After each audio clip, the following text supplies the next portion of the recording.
1. Stand by. Come on. There we go.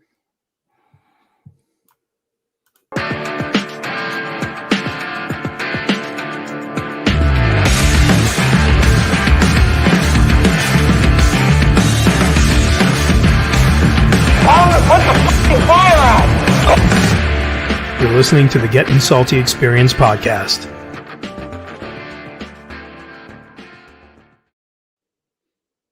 This is my aggravated look, Ray. This is my annoyed look. I'm feeling it right here, Kevin. You do, right? Yeah. Anyway, yeah, I'll get over it. Welcome back to another episode of the Gettin Salty Experience podcast. It's the other one that brings the kitchen table to you, even though we don't have sound effects tonight. Because my stupid-ass clean lady unplugged my computer and now it's dead. Forget about it. But we can't hear that. We can't even hear that. You can hear. Slow down. I didn't want to make it too loud. Forget about it. I'm trying to modify it to back you up. Well, we're going to do our best here. Ruffy's off in parts unknown. I don't know what he's doing. Maybe he's killing something. Maybe he's planting corn. I don't know what the hell he's doing, but he's out on the farm. I think that's the next thing we're going to have to do. We're going to have to make another Ruffy song. I got something in mind here. Do you have the old Ruffy songs, by the way? I do. You do? You know what? This will cheer me up. Do me a favor. Play one of the Ruffy songs for me, please. That'll get me in a better mood. Okay, here we go. Stand by. If you follow the smoke from a Sicily to Porsa 103, where the fire is a king, when you see him, you must sing. When you buzz through the door of some 80-year-old broad, that's Refrano. When you pee on Coop's hood and you're just misunderstood, that's Refrano. When you skip on BI and the chief asks you why, that's Refrano. When you yell at the chief and get lifted so brief, that's Refrano. When you're berated by Karen in a hall that's so barren, that's Refrano. When you take your big bow and shoot innocent doe, that's Refrano. And remember, also no subseller.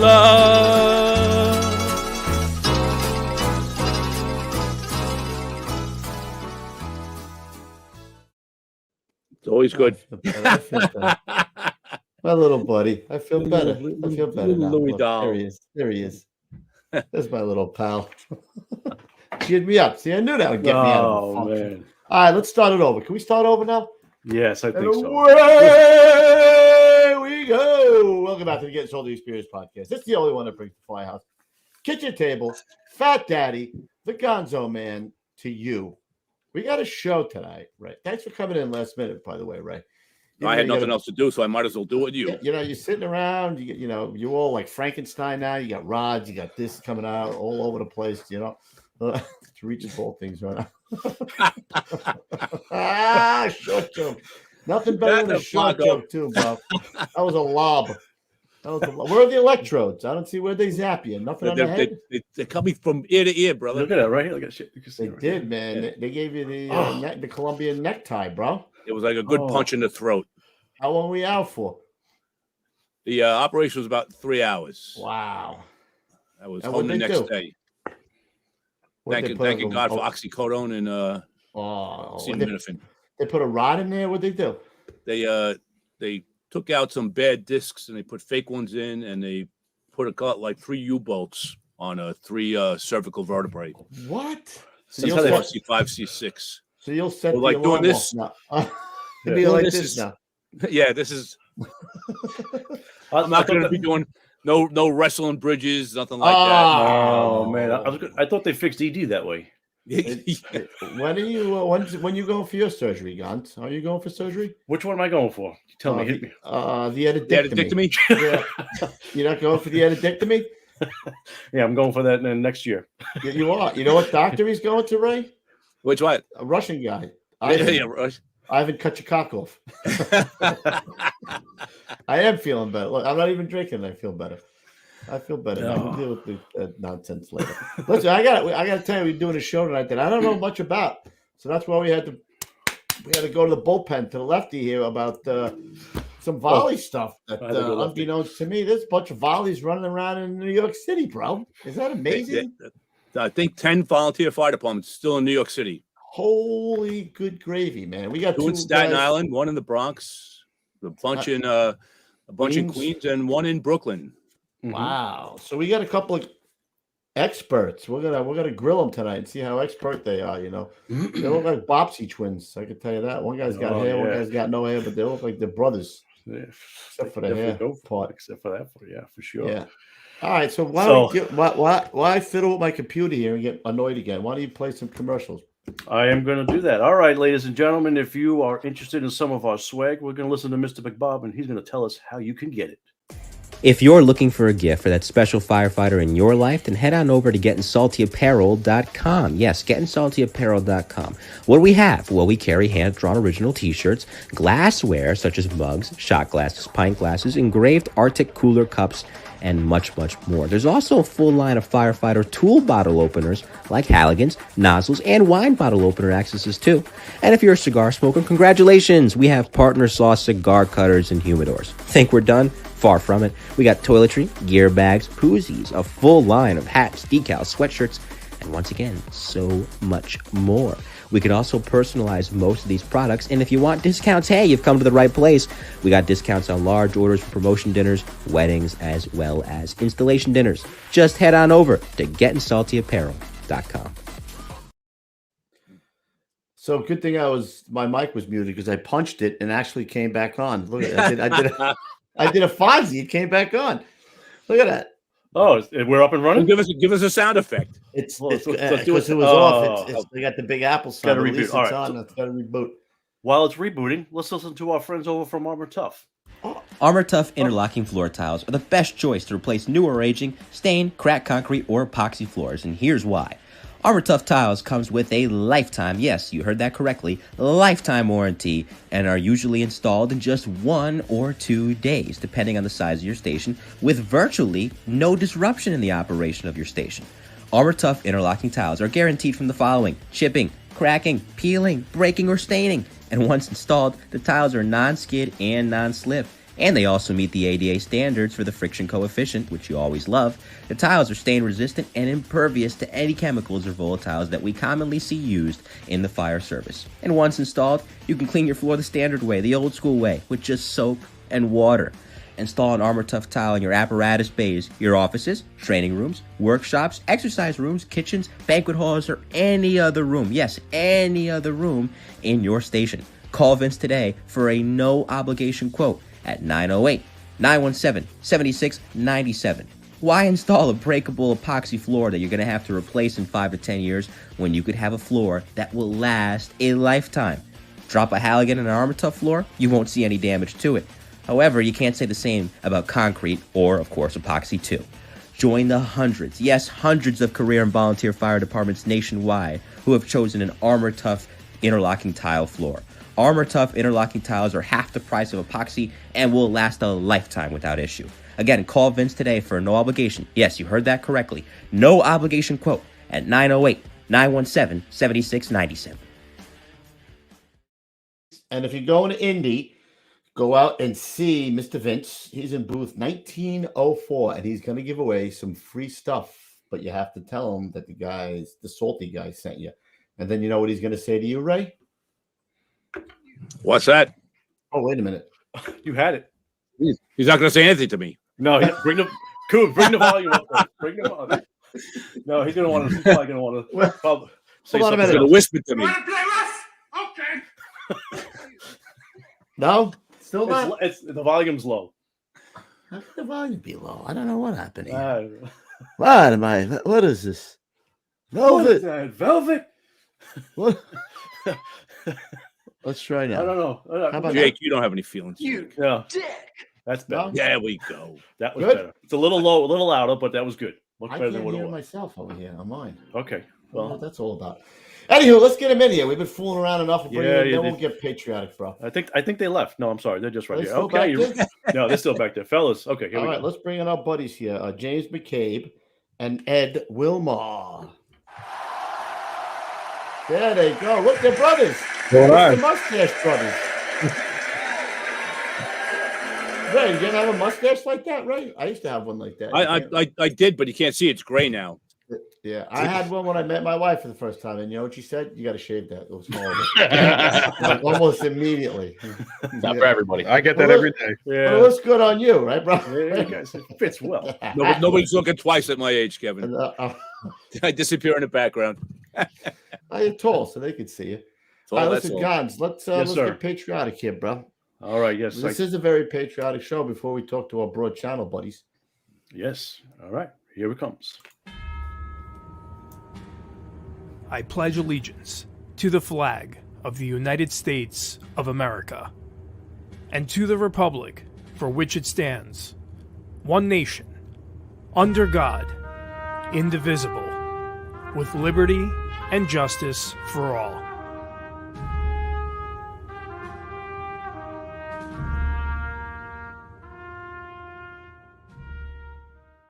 So Mikey Milner just said that you're going out to Indy with him. You going out to Indy with Milner?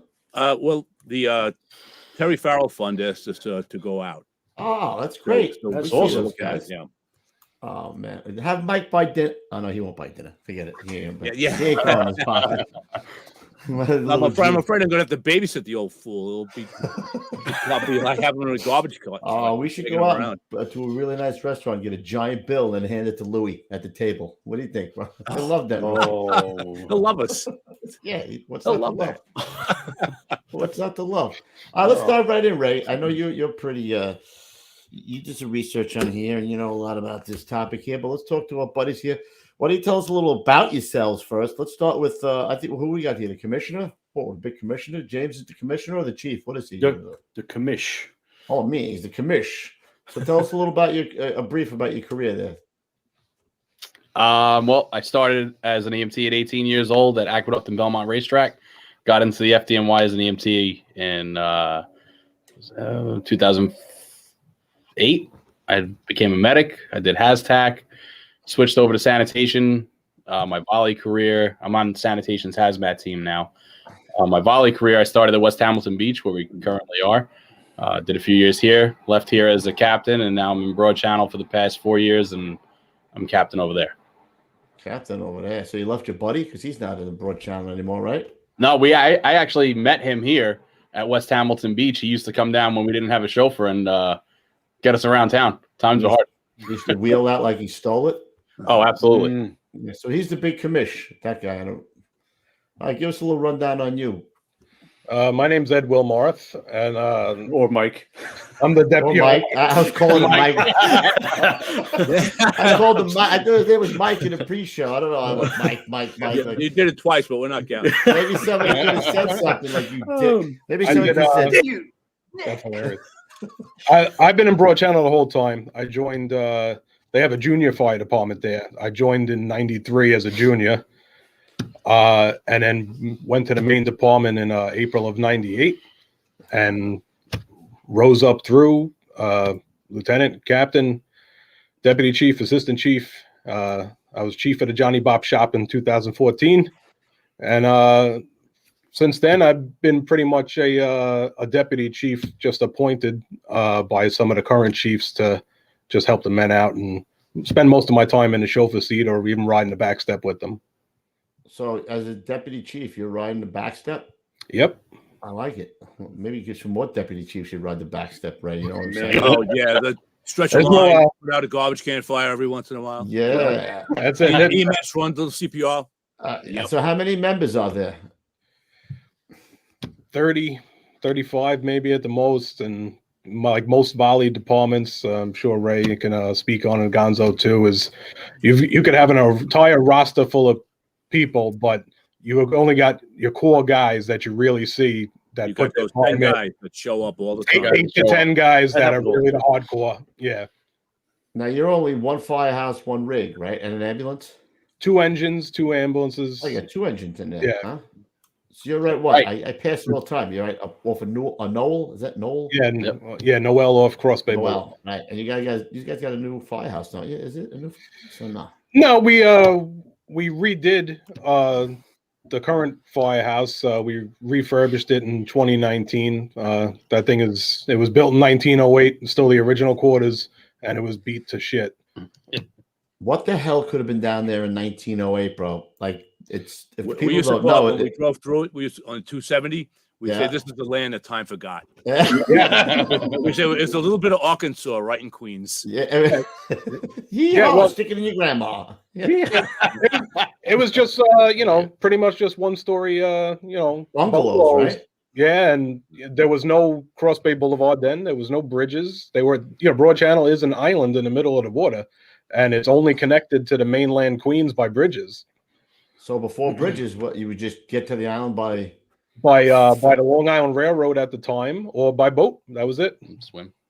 wow. Yeah, I was gonna- And that firehouse was on there the whole time since 1908. Since 1900, the department organized in 1905 as a bucket brigade, but they only finally built a firehouse in 1908. Is that the old picture that we had in there? Is that house, Gonzo? Yes. Let's look at The that. standby. I was had to answer that person on the chat. He was thumbing through Pornhub. I'm sorry. What? Don't say that. All right. Which the antique one? Sorry, this one right here, right? Well, that is the original house. That picture's from World War II when they were a combination fire department and civil defense unit. Oh, they got the auxiliary fire helmets on. I got one of those Yes. in my garage. Yeah. Yeah. So, okay. That was the firehouse, huh? That's the one on Noel Street. That's- Noel? Yes, that's still the firehouse. They added a second story in the late 60s, but that is still the firehouse. And what kind of? It looks like a go-kart. What is that? Man? Those are the civil defense trailer pumps that were distributed by I assume by the government at the time. The main, the FDNY guys were off to war. So were obviously many of the young men and women that lived in Broad Channel. Well, not the women, I say, in World War II per se, but the young men were off to war. So you look at those faces; those are some older gents.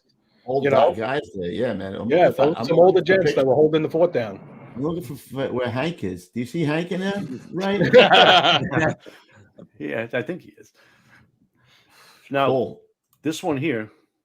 Now, There you where go. is this? That is Broad Channel. That is right Okay. after they built the firehouse. That's 1908. Because I wanted to make sure it wasn't something that we wanted to show before. That picture is in what? 1908. 1908. Yeah, 1908. That's why I wanted Yeah. to show it. Yeah, somebody colorized it for us naturally. Can you make that larger? I want to see what those guys look like. No, not where it is. I'd have to go back to email Oh, and okay. open it separately. Wow, that's amazing. There's just a lot of mustaches in there. All right, so let's talk about how you guys operate, because you guys are right. I mean, do you guys go both ways? You guys just go towards the Rockaway? Whoa. Or you go towards? Sorry, You couldn't go help. both ways. you go both ways. If you go to a Hey. fire island, I don't know what you heard about Broad Channel, but Well, I'm looking at those mustaches and I'm like, they must go both ways, Ray. Right? Those mustaches. mustache rides are not in short supply here. I thought this was a 70s movie all of a sudden. Wow. So, how do you guys respond? How do you guys take in runs, and how do you guys operate with the FDNY companies? Broad Channel is just the island itself. That's the response area, bridge to bridge. The island's only about a half mile wide at the widest point, about 3 miles long from the North Channel Bridge to the South Channel Bridge, and the surrounding waters of Jamaica Bay. We have we got a little inflatable Zodiac that we use to make some quick little grabs. Mm-hmm. Nothing that has pump capabilities or anything like that. We don't even have a place to house something like that. But we get our runs.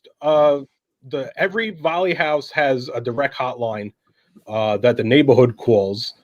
But Broad Channel, Hamilton Beach, and the two Staten Island companies, are actually dispatched by the FDNY, and Broad Channel and Hamilton have FDNY teleprinters or MDT, whatever you want to call it, in quarters that give us the runs that are in our response area. So if you were at home, how would you get notified? So we have I don't know if you're familiar, Ray, but a lot of the volleys in Long Island use these apps, these I am responding apps, and this app and that app. The teleprinter is tied into it, so when the teleprinter goes off, it sets off the apps, and everybody comes running. Okay. Did you use like plectrons or pages? Yeah, or sure. Yeah. For years, it was plectrons, pages. Before the obvious, modern stuff, Yep. there had to be a dispatcher in quarters all the time. Broad channel specifically, when the Civil Defense Unit was organized in 1942, Broad channel started from that point doing tours. They were doing 24s then, and after World War II, they changed the tour system a little bit, but we're the only volley company that still runs tours and shifts. The rest just operate like a normal volley company. Horn goes off, they come running. But we always actually at least try to, with the membership that you have, to have people in quarters all the time. That's pretty much like a regular fire. You guys go out for the meal. You cook dinner, you cook lunch, whatever. Yeah, you got to go to the if you go to the FSA for department operations, where your whole department has to go. The FDNY is going to be the ones coming in without us, or if we can get one of the other volley companies to cover for us for a little while. But 90% of the time, they're out there training with us. I was just going to say, for the people that don't know what the FSA is, your department and a lot of the other Queens volunteer departments, they go to the Nassau County Fire Service Academy, Correct. which is in Old Bethpage, right near the Bethpage Black Golf Course, as a point of reference. Yes. And they have a bunch of burnt buildings, a tower, garden apartments, residential type buildings where they actually light fires in, and these departments come out and they actually get some real live hot fire training in courtesy of Nassau County Fire Service Academy. Yeah, all the city volunteers are now attending Nassau County's Fire Service Academy. It was just the Queens companies for a while, and we were able to get the other departments in. Now they all go there. Even Staten Island? Even Staten Island. Yes. That's a hell of a trek. Yeah, it really is. That's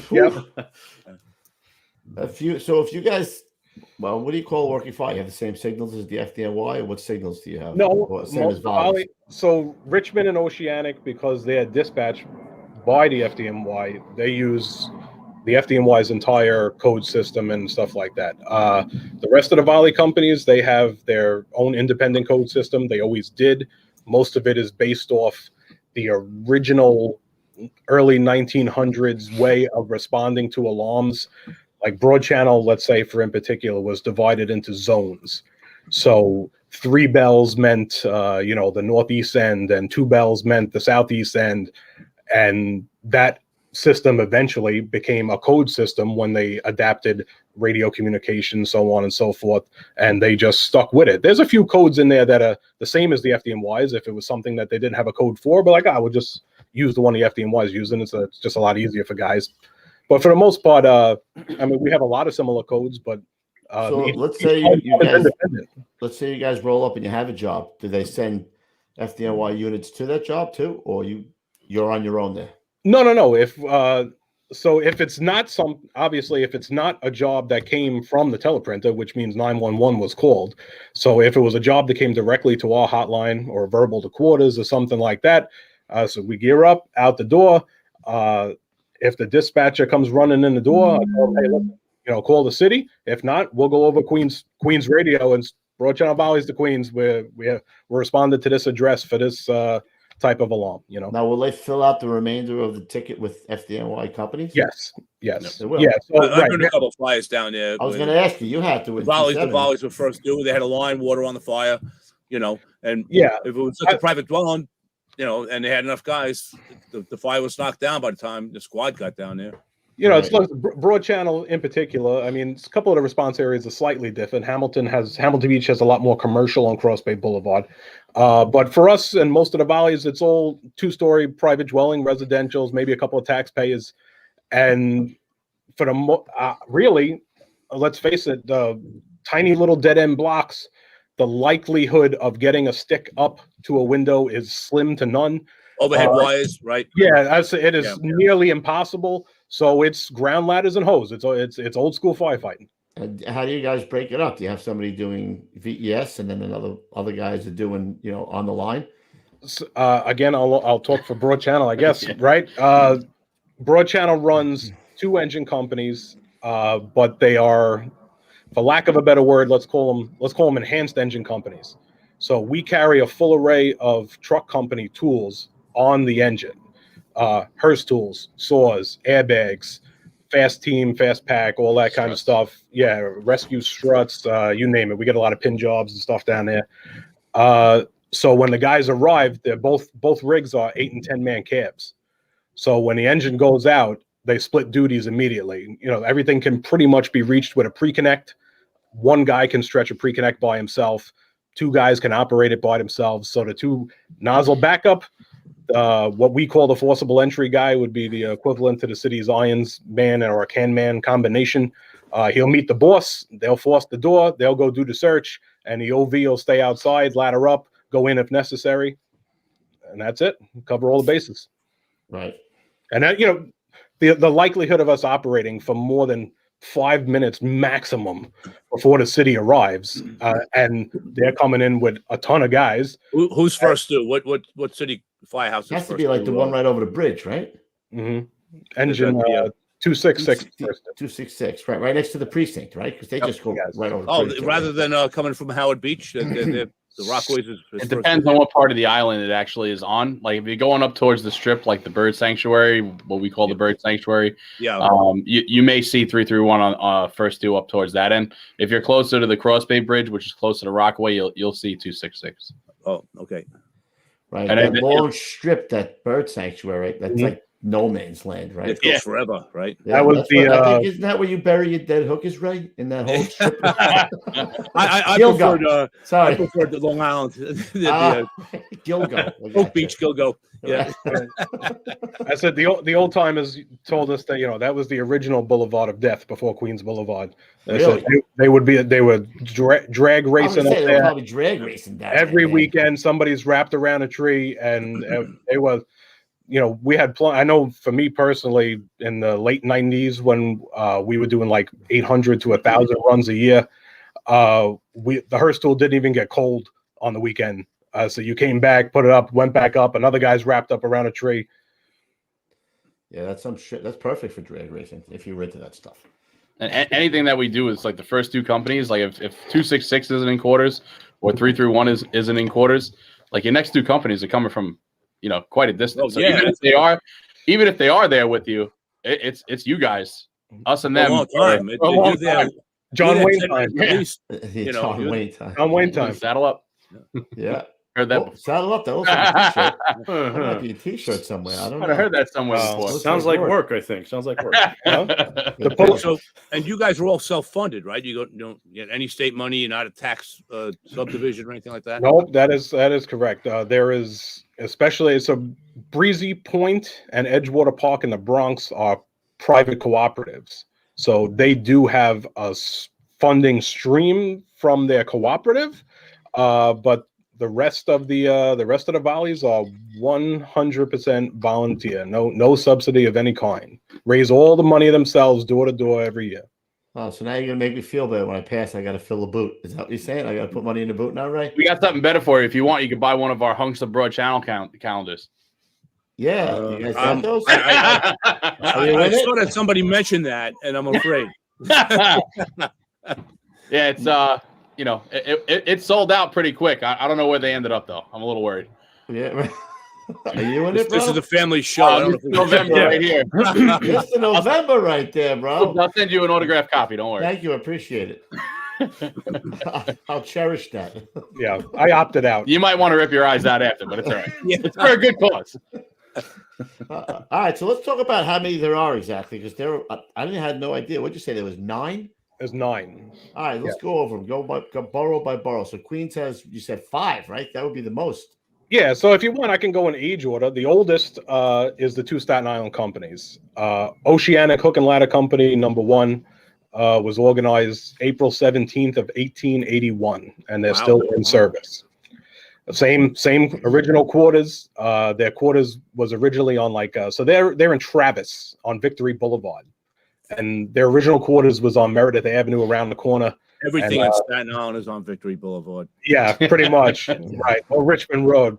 Yeah. And right, that's where the other volley company is, on Richmond Road. And Oceanic's original quarters was picked up and moved by horse to its current location. And they've been in that quarters ever since. They were a hook and ladder company. They originally, and 1933, they switched roles and became exclusively an engine company. Really? Now, do any of the volleys interact more, like go to FDNY boxes, or it's always the other way? FDNY is coming in on volley boxes.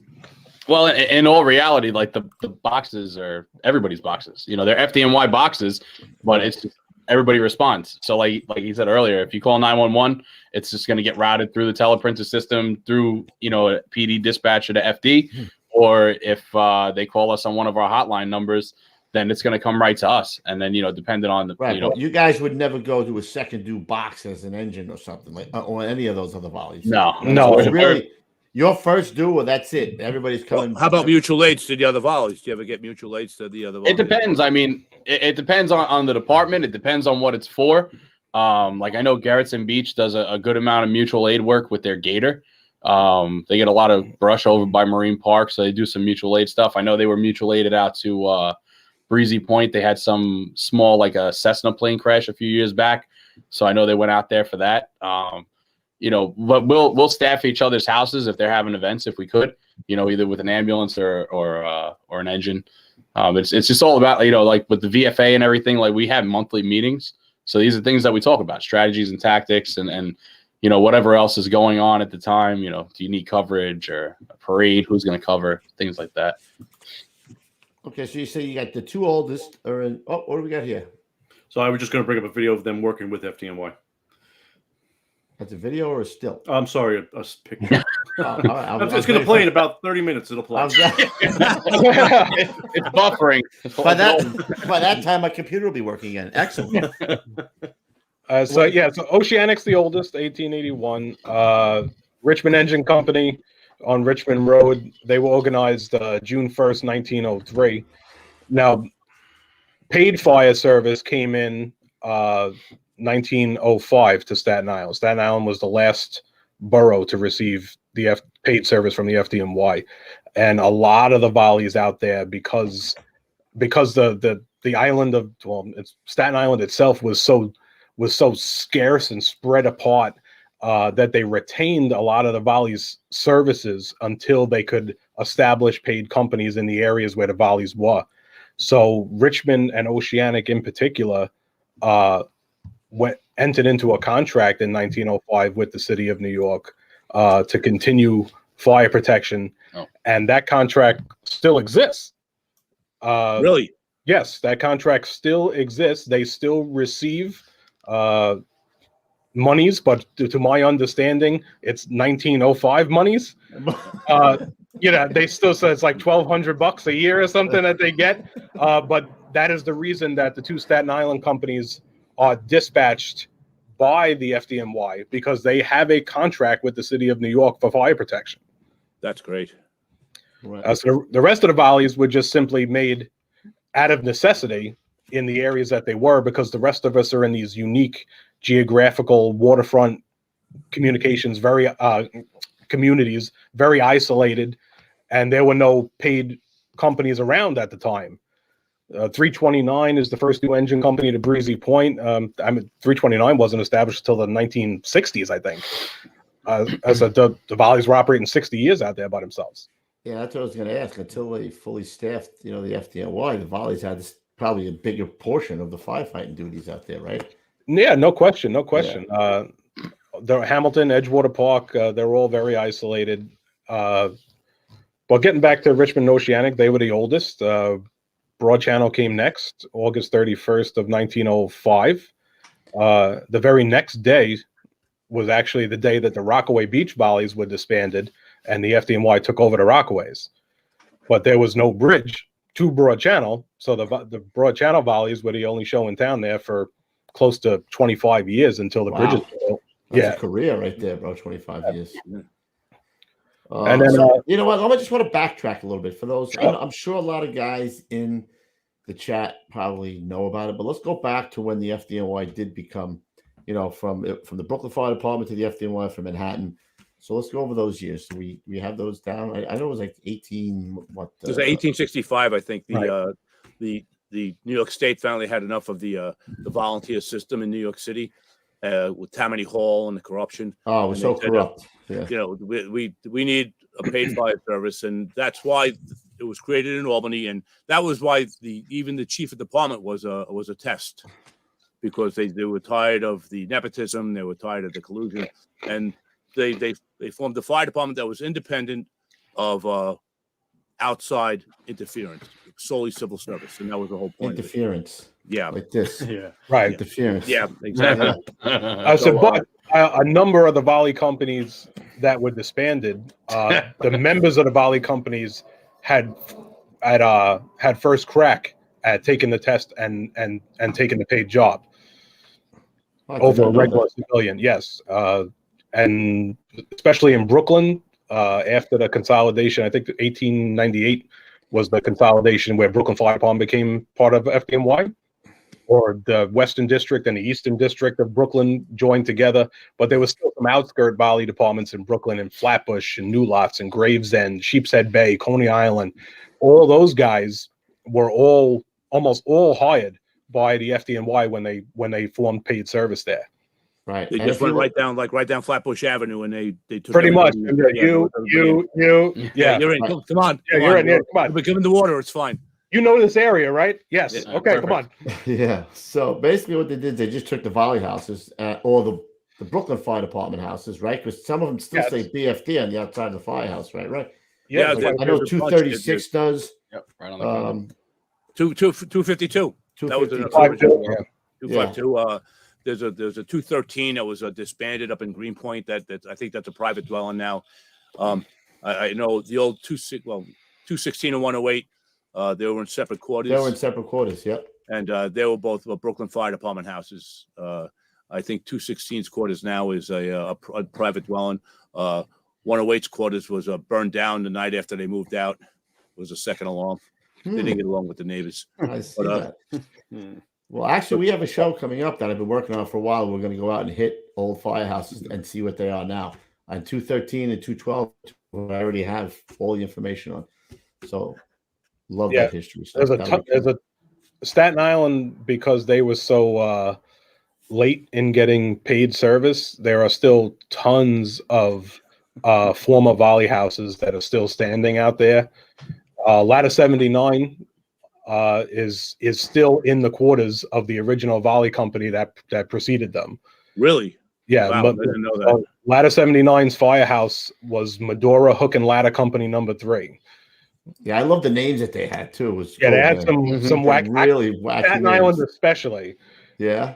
Aquahunga and just I don't even know what that means. Like Dicky cider. There's the one in Brooklyn, the Razor Hungry. Remember that one? The Cat Daddy Razor Hungry. That is awesome. All right, so after Staten Island, who's next? Broad Channel's next. Oh, you did say that. Broad Channel. Yep, Broad Channel came next. They were and Broad Channel's probably got the most unique history, because I would say that their response area is so unique. They're literally an island. They were by themselves. Yeah, they were an island for forever. Yeah. There were 3 volley companies on the island of Broad Channel originally, because there were 3 separate neighborhoods. So Broad Channel is the original neighborhood, but further north, heading to Howard Beach, when Robert Moses came in and started doing the Bell Parkway and all that, he is the one who created that bird sanctuary up there. But that bird sanctuary was filled in. It was 3-4 separate little islands, and each one of those was their own town and their own volley company. One was called the Raunt. That was the name of the town, the Raunt. And the other one was Goose Creek, further north. And each one had their own volley company. And Broad Channel would get mutual aided up there all the time, but they could only get there by train.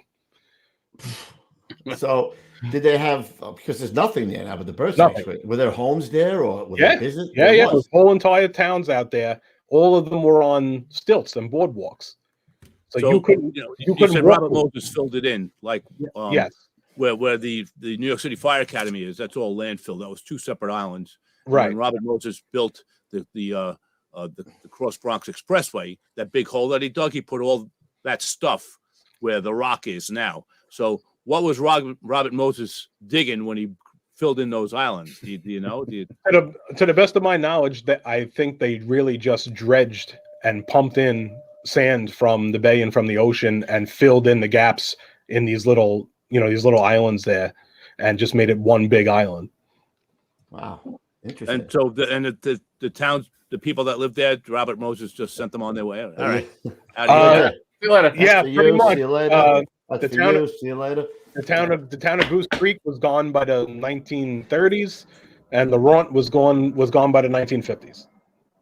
Wow, that late. Wow. Yeah, That was pretty. yeah. that was not that long ago. They each had a stop on the Long Island Railroad after you left Howard Beach. There was Goose Creek, the Runt, Broad Channel, and there was another island in between Broad Channel and Rockaway called Beach Channel.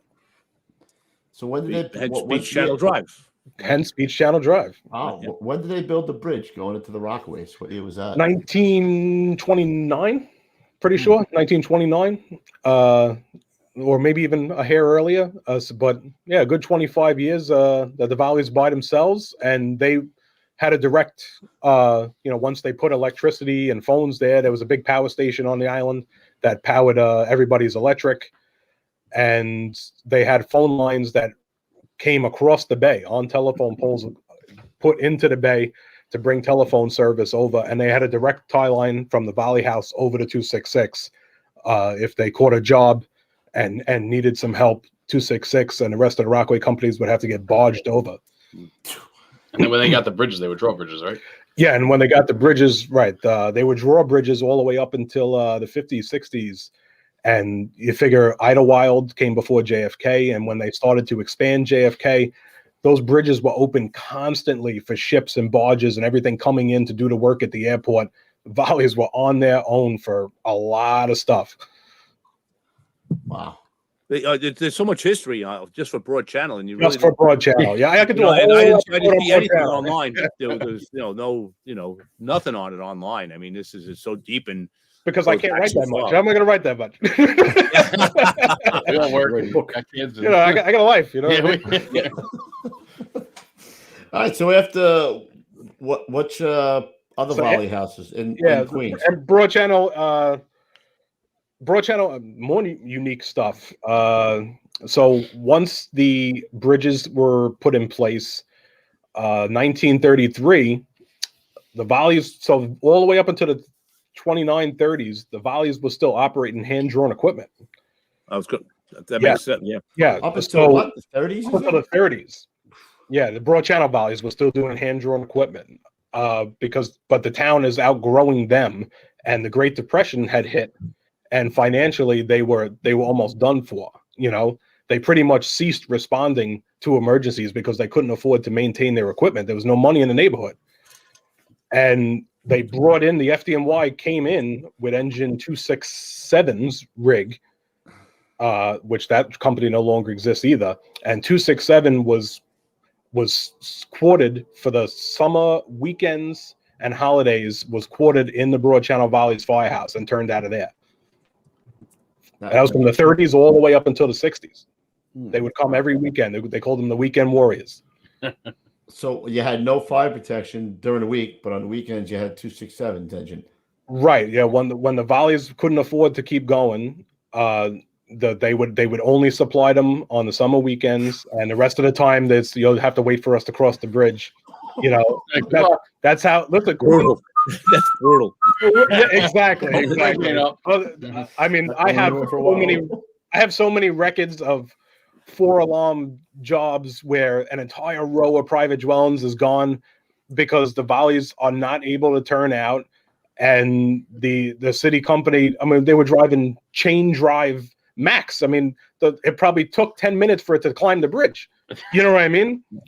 I said they had to do something, and that civil defense unit, the black and white picture that you had put up, they took over in 1942 to 1945 to the end of the war. And in 1947, They made them disband in 45. They didn't allow them to continue operating. There was no finances to fund them again. 1947, there was a fatal fire in Broad Channel. And obviously there was no volleys to respond. And the town pretty much had enough, and they took it all the way to the Supreme Court, fought in litigation for years. And then the court sided in their favor. And then August of 1951, the Broad Channel Volleys were reorganized, and they have been here ever since. Did any other fire departments down on the on the Rockaways or Garretson Beach, did they have those same problems during the Depression? During the Depression, absolutely. I mean, they were all just barely hanging on. But they survived. They all survived because all those ones that were here during the Depression, with the exception of a handful, are still here. So when you said that they were hand drawn, right, in the 30s, didn't you say that the island was 3 miles long? Well, but the populated section of the island, the populated section's only about a mile. Still put your running shoes on. But still, those guys were gassed. Yeah, I'm telling you. There, and they still had to go to work. And still had to go to work. And draft because there were no fire hydrants. Oh, that's right. I mean, pumping the water manually out of the bay. Dude, that's when men were men, Ray, right? Old school. What's his fire service career? I'm out. I'm out on that shit, bro. Yeah. Then 1956, the Volleys added EMS service, and then that's it. From there on, they've just been the Broad Channel Volleys. And what are you guys running with now? What kind of rig do you have now? They're two Pierces, ones. They're both 8 and 10 man cab rigs, and like I said, they're all combinations. One's a 92 and one's a 2000. I saw that you guys lost a rig during Sandy, right? Yep, sure did. Got a little warm. We lost all the rigs during Sandy, but only one actually caught fire. I mean, there's a whole back story to that naturally, too. Got that, Guns? Pull that picture up. That's the one from 9/11, though. Oh, 9/11, we lost a rig, too. Oh, okay. I thought that was the same one. I'm sorry. Yeah. Okay. My bad. The yellow rig that was that yellow burnt up engine is that was Sandy, yeah. So they were out doing runs, throughout the storm, and they were heading back to quarters in there about 4 feet of water, and they drove over something in the water, and it busted one of the airlines on the rig and locked up the brakes. And Murphy's Law says, right, everything that can go wrong will go wrong. So right then and there, they're fiddle fucking with it, and they're trying to get it moving. They're doing whatever, and then they get a phone alarm for a reported house fire on the deepest block, the most flooded block in Broad Channel that floods every day. There was about 11 feet of water on that block during Sandy, and they had a report of a fire with children trapped on the 3rd floor. And naturally, the radios are not reaching Queens. We can't even notify the city.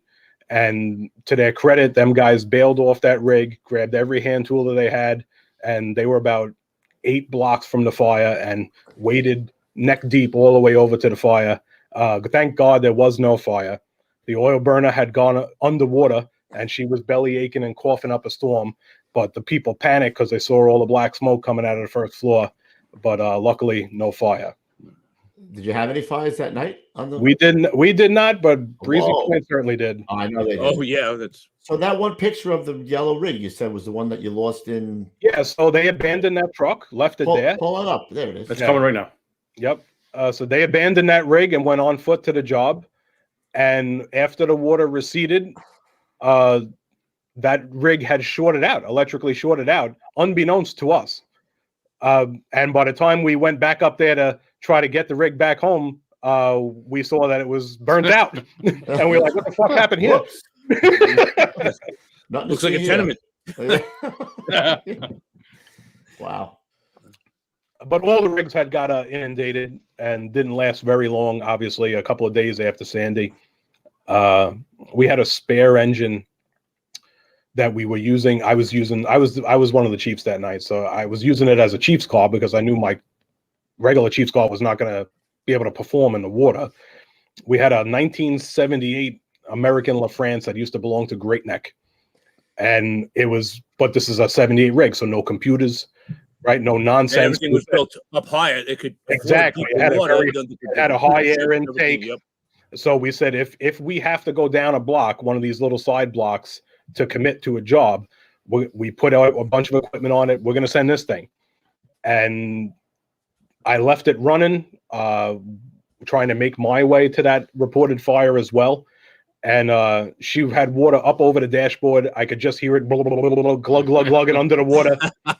and that thing ran for about 2 weeks after that. We just kept dumping fuel in it. So I had the alternator went underwater, the batteries went underwater. I had no lights, no sirens, no nothing. And it was our only engine for about 2 weeks. We took flashlights because Broad Channel had no power, no phone lines, no Wi-Fi. It was like living in 1908 all over again. And we duct taped flashlights, so we had headlights on the front of the rig, and the air horns worked because they're air driven. And we had a job, not a big job by any means, fire in the walls, electrical fire in the walls, a couple of days after Sandy.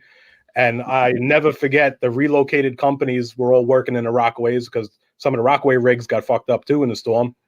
And the relocators came down, and the look on their faces like, what in the fuck is this thing? I said, but regardless, listen, we don't care about fancy equipment, fancy tools, fancy gear. We don't give two flying shits about any of that. As long as it gets the job done. We get the job done. Like I was a member of West Hamilton during Sandy, and it was the same thing. After everything happened, there was 8 feet of water in the firehouse. Everything was gone. Members' cards, trucks, gear. You name it. And then the Terry Farrell fund definitely came through. We got some rigs, we got gear, and even still to this day, like they're phenomenal people over there. Brian Farrell, like we deal with them on a daily basis, because like we said earlier, it's just us when it comes to the funding, across the board. So it's like we have to get creative sometimes. But I remember it's like we come into the firehouse after Sandy, and it's just like, where do we start? Like there's just nothing.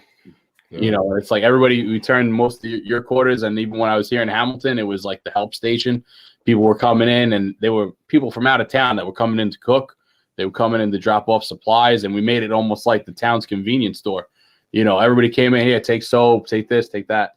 It's just like times where you see the community coming together and really doing what they got to do. But it was just that was a mess.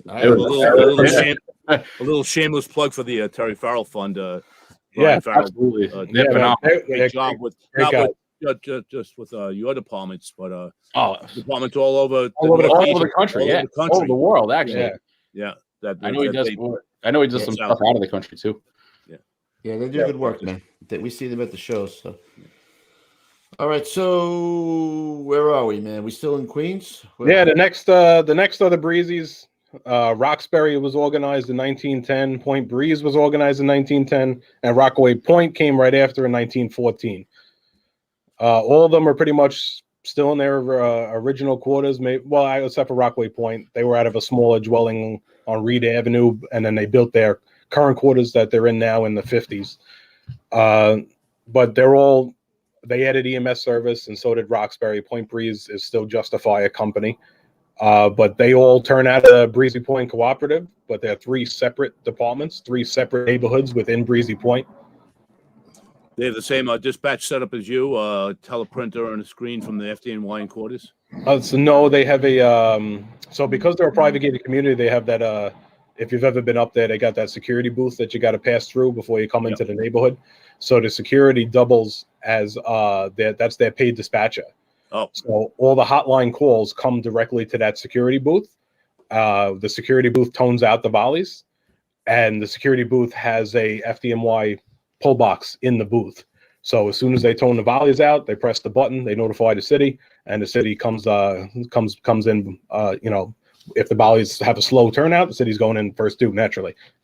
They've had quite a few jobs over the past few years, like 5 or 6 jobs. Yeah, I mean, they're catching work. Yeah, they get a couple down there. I've been a few down there with 270 also. You drive and you get there, and it's a burnt out bungalow. It's an outside. It's like the squad gets there. Yeah. I mean, the Brooklyn companies have a pretty quick shot over the bridge over there. Yeah, the they rest come of the over Rockaway Marine company, Park, just the right? wall, yeah. Yeah. The Breezy companies are really cool because everything, every one of their apparatus is 4-wheel drive, including their ambulances. So they drive on the beach Really? to everything. We just did some pretty cool like promo videos through a grant that we got, and as much as I love our departments, the Breezy footage, pretty sick. They're ripping down the beach in the sand with their monster tires on the ambulance and everything. Yeah. It's like, They got, that's yeah, pretty they got some Well, pretty you cool. guys- They got some pretty cool rigs. And it's That like, is from what cool. I'm told, like they also the funding stuff. They don't get it from the cooperative. It's the same thing as us. They go out there and they shake the can, or they do creative fundraisers, golf outings, you name it. We get as creative as possible. Car washes, whatever it takes. At the end, we'll plug some stuff where they can help you guys out. Gons, I think Mike Milner had a question in there. Yeah, he did. I was waiting for us to get to it. I see that. Okay. And somebody actually answered it for him in the chat, but he was the only one that seems to. He says that the volunteers have a loss program. I think he meant the length of our service award program. It's a state driven thing where the each volunteer fire district, the department can set up a pension system, a payment system for their volunteers. Do you guys have that? No, so he's talking about LoSAP. Yeah. And no, the city volleys don't have that. I said because we are not the fire district. We're the municipal fire department. The FDNY is. So the city volleys are I don't know, for lack of a better term, independent fire companies. Why do you do it? I think that even the independent fire companies like Oyster Bay Fire Company, something like that, they can get LoSAP because of the political subdivision. Because you guys don't have one, because you're 503Cs or whatever independent. Yeah, we are not for profit. You're not eligible for it. Yeah, we're not eligible for any of that. So when you hit your 25-year mark, they go, Thanks, man. You're the best. Thanks for coming. Thanks for coming. You get that question all the time, like, oh, what do you mean you don't get anything like that? So why do you do it? No pension? What are you doing? It's like, well, it's the right thing to do. Guys love it. I joined the volunteers. They didn't have that stuff. I just want to go to fires. That's it. It's simple enough. That's it. It's a sickness, Ray. It's a sickness, I tell you. Yeah, man. The disease. It is a disease. Yeah. Let's say an addiction. All right. Yeah. It is. I like the guy you say in the security guy. He's got a lot of pressure on him. That guy, man. He's got a lot of responsibilities there. That guy. Yeah.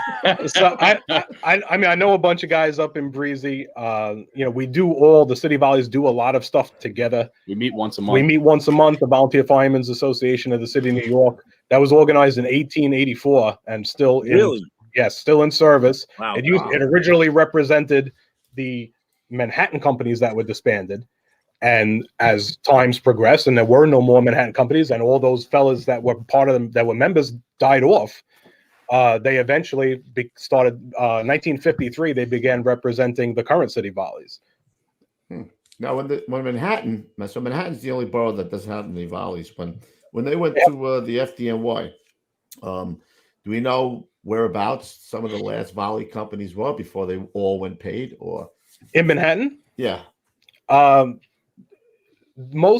all the easiest way to base it off of, even if you had like a map from that time period, is almost all the city companies that were organized were either immediately organized in the Valley's original quarters or in the general vicinity within a 2-block radius of where the Valley company originally was. And then they slowly but surely, as they mapped out and made a response grid for Manhattan, then they said, okay, we don't need this company here anymore, but we need a truck company over here. We need an engine here. But yeah, listen, I think there's still many volley houses in Manhattan that still exist, that were volley houses at one time, that the building is still there. Right. I just read something interesting. I don't know if you know anything about it. It said, the volleys wouldn't allow horses to pull the rigs because they cut back on the manpower that they needed and money and everything like that. And when the FDNY started, they put horses immediately in the firehouse to pull the apparatus. I mean, I know that there were plenty of horse-drawn on Staten Island and Manhattan for sure as well. I'm sure there was some, but I think definitely to what you're saying, and maybe even a pride thing. Listen, no animal's going to take my job away. I'm going to run that thing 30 blocks to the job, you know, and then go to work. and then then have a heart attack, and then I'm thinking there was some kind of money in that, Ray, with Boss Tweed over there. You know, Yeah, I'm sure that there was a stipend paid to the members. Yeah, you know, that was so corrupt. I mean, me and my brother did a thing on Boss Tweed. Well, you've seen Gangs of New York, right? When the two companies arrive and start fighting, you know. Yeah, they want to get the insurance money. Yeah, that's right. That they had the fire marks. The companies would have the fire marks. And, I paid that company. They're going to put out the fire in my building. You had the fire mark on the outside of your building. Yeah, and you know, the big two. And that's not to say that clash, even amongst the Volleys and the FDNY, certainly occurred over the last 100 and something years. You know, you definitely had some egos and some characters and some, you know, it's happened everywhere. I mean, it happens sometimes amongst, you know, the last thing I saw in my research, it was an aviation fire department up in the Bronx, and they were having some problems with the FDNY management. They both responded, and the police ended up telling the aviation fire department guys, off you go, and off you will go now. Yeah, so there were two aviation fire departments. The original was organized in like 1923, and they went all the way up until the mid 2000s. And then a group of guys, essentially unaffiliated with the original department, tried to reorganize it in around 2010, 11, 12, something along those lines. And yeah, they were just I don't even know what you call it. Just a bunch of idiots. Yeah, just a bunch of idiots. Just a bunch of buffs, really. I mean, for lack of a better term, they had no training. They had no nothing. They went and somehow manipulated and got a rig donated and just started responding to runs. Like, what the fuck are you doing? All over. You know what I mean? And they're like, we're aviation. And the Volunteer Firemen's Association stepped in and spoke with the commissioner and local city council and all this stuff and put the kibosh to it pretty quick. You know, it's aviation. It was called the Aviation Fire Department because it used to be an airfield there. And, yes, that's how they got their name. Yeah, it was like right as you go over the Throgneck Bridge, that neighborhood just to the north. Classen Point. Yeah, it was right in there. Yeah, near Maritime College over there. On the other side of the highway. Oh, the other side. Other side. Okay. Yeah. I was going to ask you what that meant, aviation. So these guys they could start their own fire department. They had predecessors that came before them. The area was originally called Higgs Beach, and there was two hose companies there, Higgs Beach 1 and Higgs Beach 2. Really narrow streets, like a bungalow community. Very, very similar to Broad Channel, to Garretson Beach. Very similar layout, and there was an airfield that was built there, or they said the military used to use it for test runs, practice landing and things of that nature. And Aviation 3, that's why they got their name Aviation, but they were the third company of the Higgs Beach companies. But the Higgs Beach is dissolved very early on, and Aviation somehow or another stayed for a long time. Well, I remember when they were still sanctioned, and they still had some sort of source of credibility. They used to go out to the National County Fire Service Academy too. Yes, they did. Listen, there was tons of issues with them, but that's any volunteer company. The number two killers of anything is money and members. And if there's mismanagement of that funds or there's mistreatment of your members, you're doomed. That was one of the things that I read in a Times article. They said that there was a chief who was doing some shady things, and all of a sudden all the money was gone, and he was too. And bad eggs, you got bad eggs, and before you know it, you can't. You're so deep you can't correct it. It is what it is. Right. And you really do the best you can to try to weed them out, but it's like you give everybody a chance. There's an application process in all the departments, but it's kind of hard. It's like you can't just say no for the sake of saying no. Listen, it just doesn't happen in your world. It happens in everyone's world. Departments all over the world, bro. Yeah. Same circuits, different clients. Yeah, exactly. Yeah. There's shit bags everywhere. Yeah, absolutely. So, what do you think is there's Roxbury Fire Department, which I've heard of it, but if there's someone now to drive to Roxbury, where is that? So when you first come into Breezy Point, you come over that little overpass, you pass Fort Tilden and 329's quarters. Yeah. The very first traffic light as you enter the neighborhood is after you pass 329's traffic light is the Roxbury Volleys. They're right on the main. Right on the main road to your right, because there's nothing on your left. It's weeds and Fort Tilden on your left.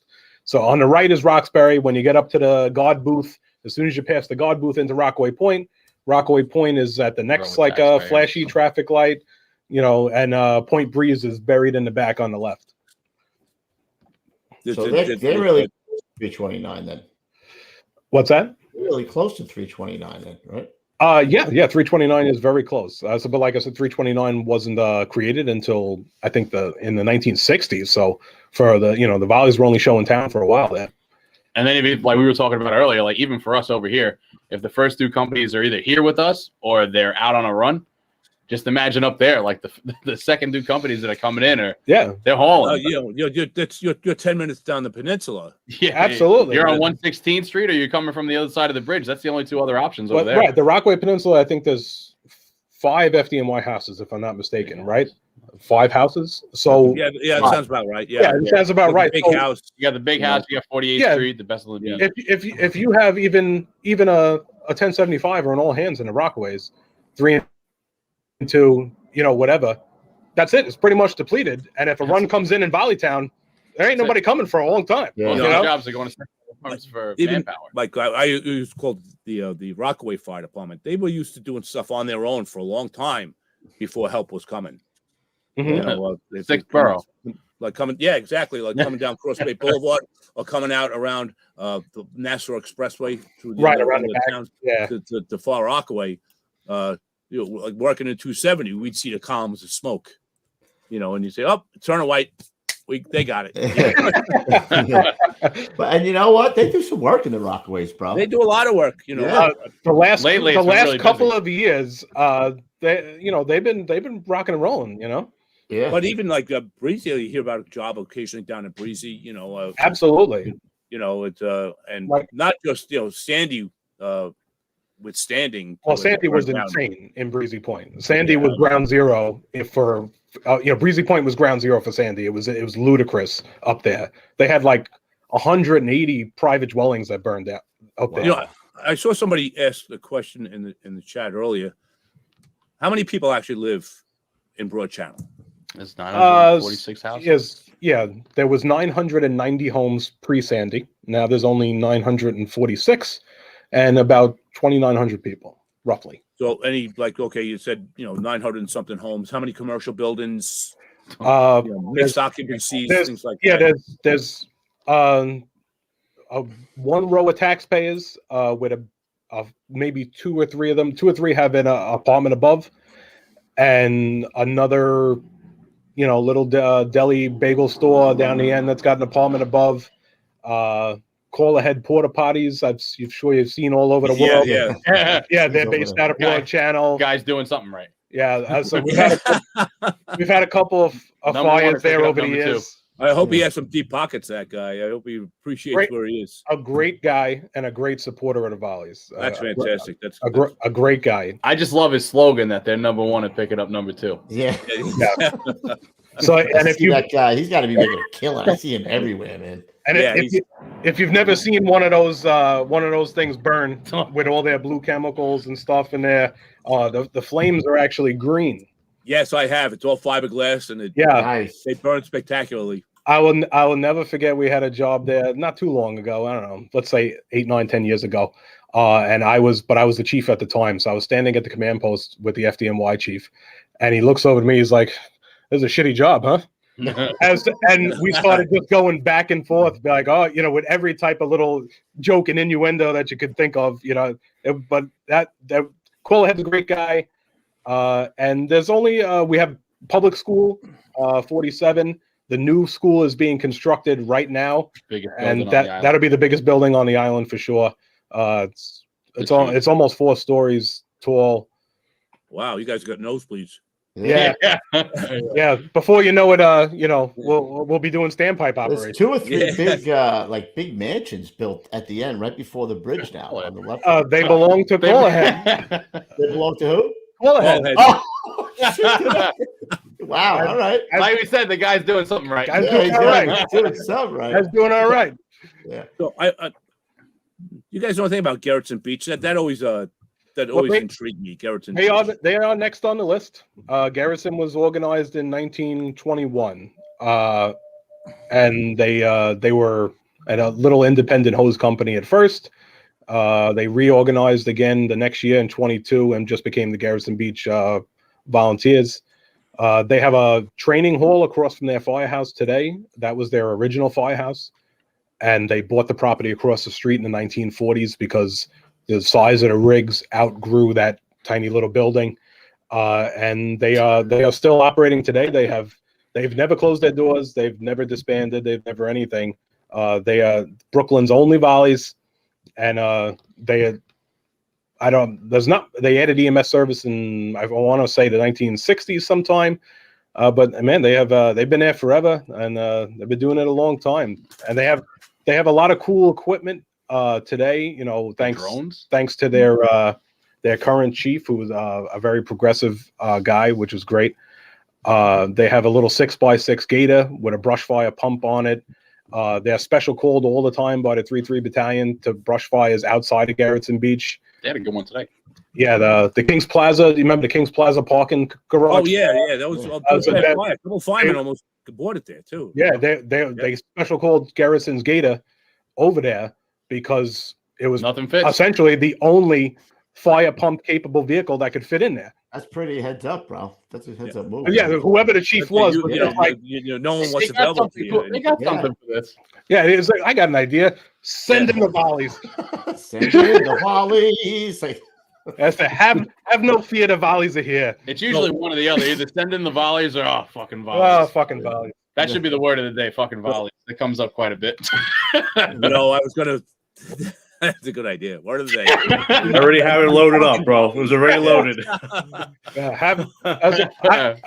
I used to get there was a I don't know his name, and I don't want to really pick anybody out. I said there was this guy. There was a guy who used to drive the chief.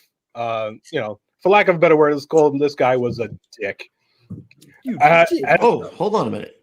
You dick. There you go. Yeah, always ready. Every time we pulled up to something, or if we were first due, or if we wound up, turning out slower than usual, second due, third, whatever, and he'd be like, "Have no fear, the volleys are here." I used to hear it all the time. When I was there was an officer in one of the companies when I was in West Hamilton Beach, and you'd hear over handy talkie, "West Hamilton Beach Heavy Rescue, we see you coming." Cringy. Where is Garretson Beach though? Right by the right down Garretson Avenue. If you're familiar with Knapp Street. Yeah. It's right in the back off to the left there if you're going towards the Parkway. If you're on Knapp Street, make the left on Avenue W.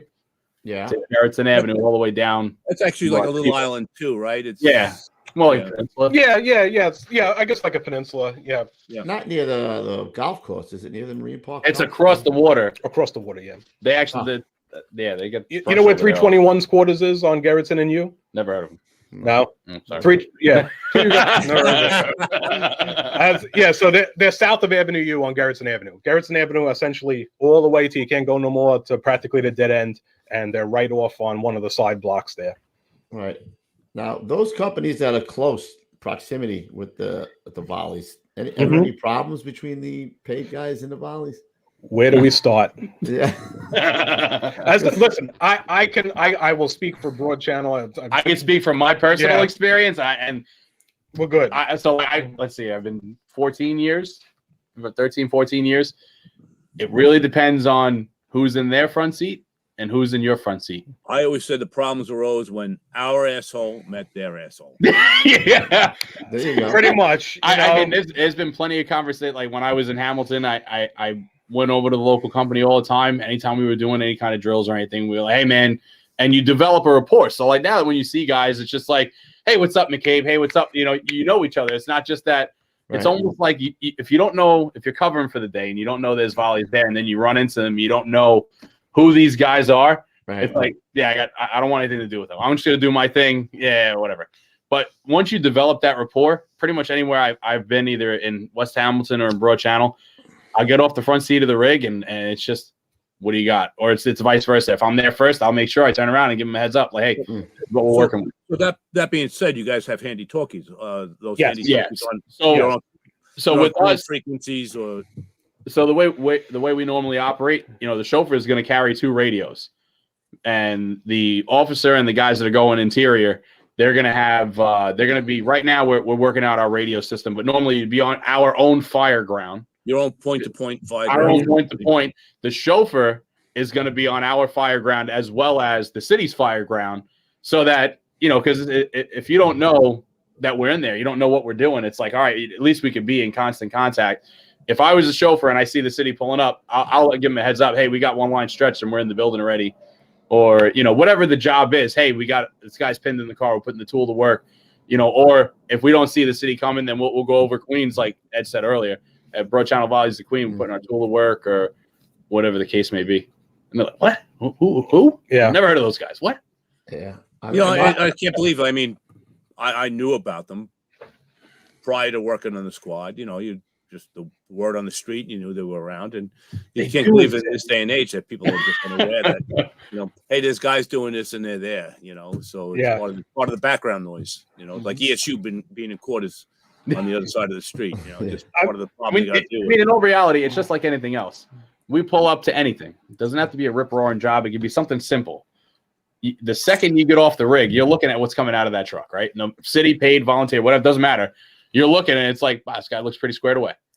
And it's like, now we can just move forward from there. Well, that guy looks like a hot mess. I don't want to go. Yeah, it's like, holy shit, I'm going to run from this helmets. There's always that. Right. I've had it's one or the other. I've had many conversations over the years with come on, man. captains of 266 or the battalion 47 or the truck company. There it is. I like it. Thank you. Or whoever. I said, listen, guys would approach us if they were new to that company. I got the seat here. I'm going to be here for a while. Tell me what goes on. And I'm like, okay. So rule number 1, first do. Right. That's the question that everybody. How does it work?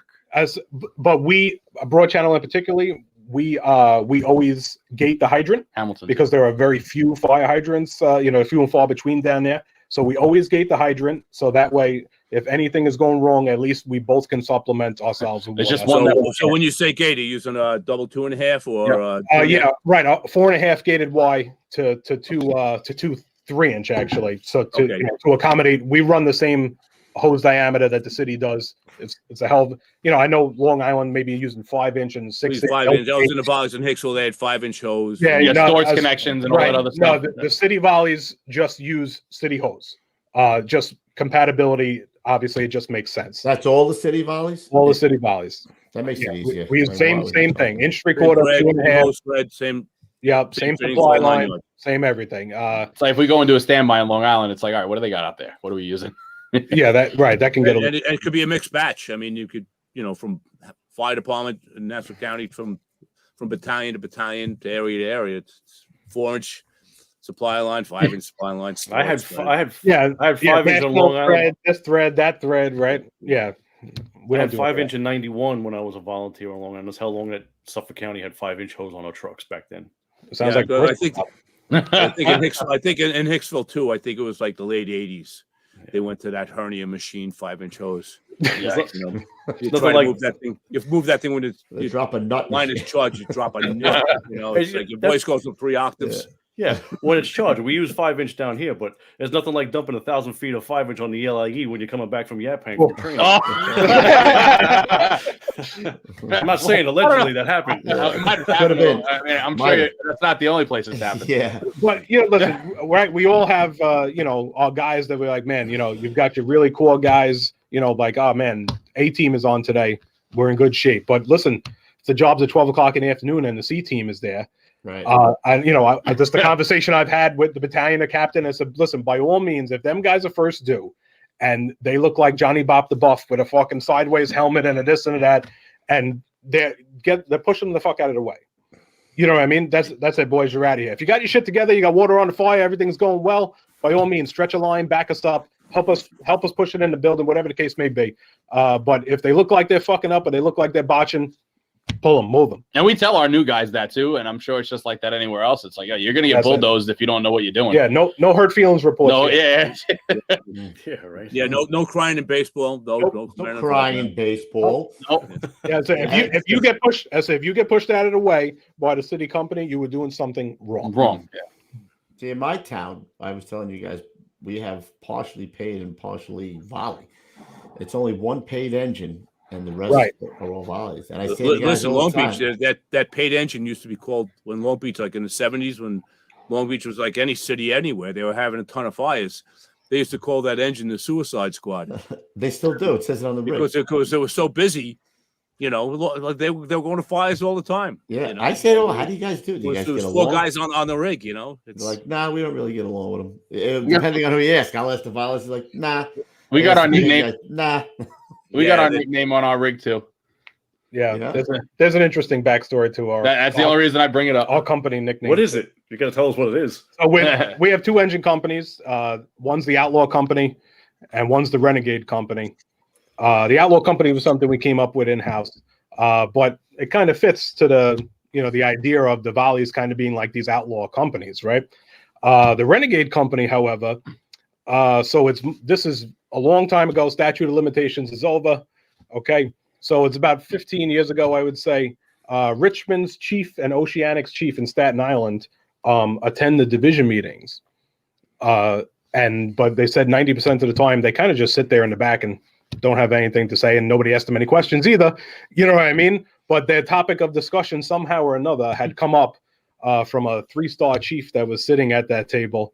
The topic of discussion was volleys, and naturally Richmond and Oceanic's ears kind of perked up, and they said, listen, I don't have no problem with volleys. I don't have no, but broad channel. It goes, they down there, they run around like a bunch of fucking renegade firemen. They don't fucking listen. They do whatever the fuck they want, so on and so forth. And we caught wind of that, and we're like, that's a great name for a company. That's going right on the radio. Right across. I would love to know who that chief was. I don't know. I would love it. Oh man, one name is jumping in my mind. I mean, but you ever heard of like the Book of Presidents? The President of the United States supposedly has a book that he passes down from president to president with all the secrets and all the this and that. So when you become the chief of department in Broad Channel, you get the key to a drawer that unlocks a bunch of secrets and a bunch of things that have happened in interactions throughout the years. And I won't say any names or anything along those lines, but I mean, I have plenty of official documents in there with FDNY letterhead on them, you know, saying Chief so-and-so told me to go fuck myself. I'm not pulling my line out of the building. I'm not doing this. I'm not doing that. And I go, this is some classic. That's gold right there, bro. You know what? Like reading old journals. That's exactly what it was like. And so much of that history is lost because if you can read it, bro. One of the guys in the chat, Johnny, the hell's his name from Pittsburgh? Fuck, Big Johnny Albanese, sent me and Louie a journal. One of them was from 1907, bro. You can't even understand what you think they're writing another language. Well, it's all in this beautiful script. Calligraphy, right? Yeah. Yeah. Like, I can't even understand. You look back at these books and it's like everybody had phenomenal handwriting. I'm like, I look like I write with my feet. I don't understand. Yeah, it looks like I'm not mine. My daughter tells me all the time, she's like, Daddy, just let me write it for you, please. Like, it's just horrible. Yeah, man. So if we got to get back on track, the next company up is the Edgewater Park Volleys in the Bronx. The only ones left operating in the Bronx. Far from it. Organized. What neighborhood of the Bronx is that exactly? I'm sorry? What neighborhood of the Bronx is that? Edgewater Park. That is. That's it? That's it. They are Edgewater Park. I guess that they're. What area would you call that? They're right at the foot of the Throgs Neck Bridge as soon as you come over into the Bronx. So is that Soundview? Soundview? Yeah, that makes sense. Yeah. Yeah, so that's where they're located. Private gated community there. Oh, okay. Narrow streets. I can see exactly where they started. There's a good example. 2018. It's not that long ago. You guys know Danny Sheridan, battalion chief? Yeah. Yeah. As a great guy. Great guy. And he was Edgewater had a job there. Second alarm on arrival, 2 private dwellings going, the whole deal. And Danny Sheridan was the first new battalion chief, and to my understanding, got in before the companies, before the engine and the trucks arrived. And he was like, he goes, aside from not having the ability radio communication wise to talk to these guys, he goes, but I had a verbal face-to-face with their incident commander and their chauffeur. And he said, he goes, they'd have lost the whole block if the volleys weren't operating. He goes, they had 2 lines stretched and in operation when I pulled up. He goes, and they're tiny little rigs that are designed for their streets. He goes, it was perfect. He goes, because my engines and trucks were having such difficulty getting to the fire scene, maneuvering through those streets and trying to find a hydrant and relaying from engine to engine to engine to get water to the engine that was closest to the job. And so it was a lengthy operation to really get water on the fire.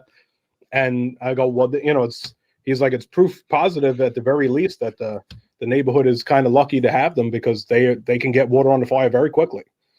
Yep. Doesn't matter, bro. You're there for the people. That first line on the fire is the key, Everything. right? Yeah. Everything. What year did you say Edgewater? What came That is about? Edgewater, that's Edgewater Park. What year was that? They were 1922. organized in 1922, and they were originally, the town was originally called Edgewater Camp. It was a literal camp, a camp with tents and subdivisions like a military camp. Wow. And in 1950 they changed name to Edgewater Park. But they don't run EMS service, but they do run like first aid and medical until EMS arrives. They operate out of a mansion, not a firehouse. It's the mansion of the original owner of the Edgewater Park. You don't have a picture of that? The Edgewater Park Valley is in the Bronx. Yeah, they're in a mansion on Addy Drive, and Addy is the name of the last name of I think of the owner of the original property. Elmer J. Fun. I want to mention the yacht. Did you find it there, bro? No, we don't. Which one are you looking for? Because we only have about. I don't think I sent a You didn't Go on send the it to Google. You'd have to Get Google on the one. Google. Can you get on the Google? Google machine. Edgewater Park. Maybe Magic Mike can jump on. Yeah, The interweb. I got him. Edgewater Park's house looks like a castle. Mike, he's too busy curling his pipes back there, bro. Getting Swelling huge. Yeah, but he's doing curls before girls and weights before dates. Yeah. McBob is back there doing some curls or something. I don't know what he's doing. I want to see that.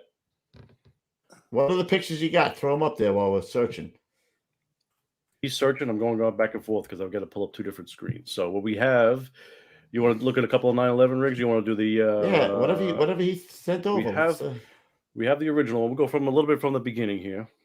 All right, yeah, that's the World Trade Center '93.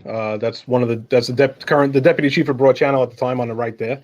Broad Channel sent a bus. They were activated by the Mars desk to send a bus to the Trade Center in '93. Treated a lot of people and transported a bunch more to the local hospitals up there. We have this one. That's 9/11. Myself and 3 other guys were on the crew that day. Same deal. Mars desk alerted us when the first plane hit the building. We started out immediately, and we arrived just after the second plane hit. And we were parked on West Street and Liberty in front of the Marriott. And so me and 3 other guys. We were in a long. There was a battalion chief there with basically a clipboard and a checklist, and he was seeing all these EMS companies line up. We were underneath the walk bridge that was on Western Liberty, the one that remained standing after the collapse. Yep. We just, by luck of the draw, as we came out of the Battery Tunnel, they were lining ambulances up along the wall of West Street, and we just happened to park underneath the walk bridge, and that's the only reason we're still here. That's because they lined up all these guys, had a checklist going through. Okay, what company are you? What capabilities? It was all ambulance companies, private ambulance companies, Valley ambulance companies, but we were the only Valley Fire Department there. And our EMS guys are all basically dual trained. All our EMTs are also firemen. So we went in full gear with SCBAs, with all this stuff on if you look, you can see slightly behind the rear tire where it says rescue on our ambulance, because at the time we used to carry hearse tools, extrication equipment on the ambulance. We were, multifaceted. So we figured at the very least we should fully gear up instead of wearing just regular EMS clothes, because maybe we could be a further assistance than a regular EMS company if they needed assistance going up to the fire floors and pulling people out and treating them, that we could do that. But we never got the opportunity. By the time we were about 100 feet from the lobby door when the building came down on top of us. Wow, you're a lucky man, bro. You're lucky. Yeah, so all the other three of my guys got injured pretty good. I was beat up, not so bad, thankfully. I do have I got the 9/11 sinusitis and all the other great stuff that comes along with it. You're right. Yeah, one of my guys, Freddie Gray, we lost in 2016. He died from 9/11 cancer. Hammer.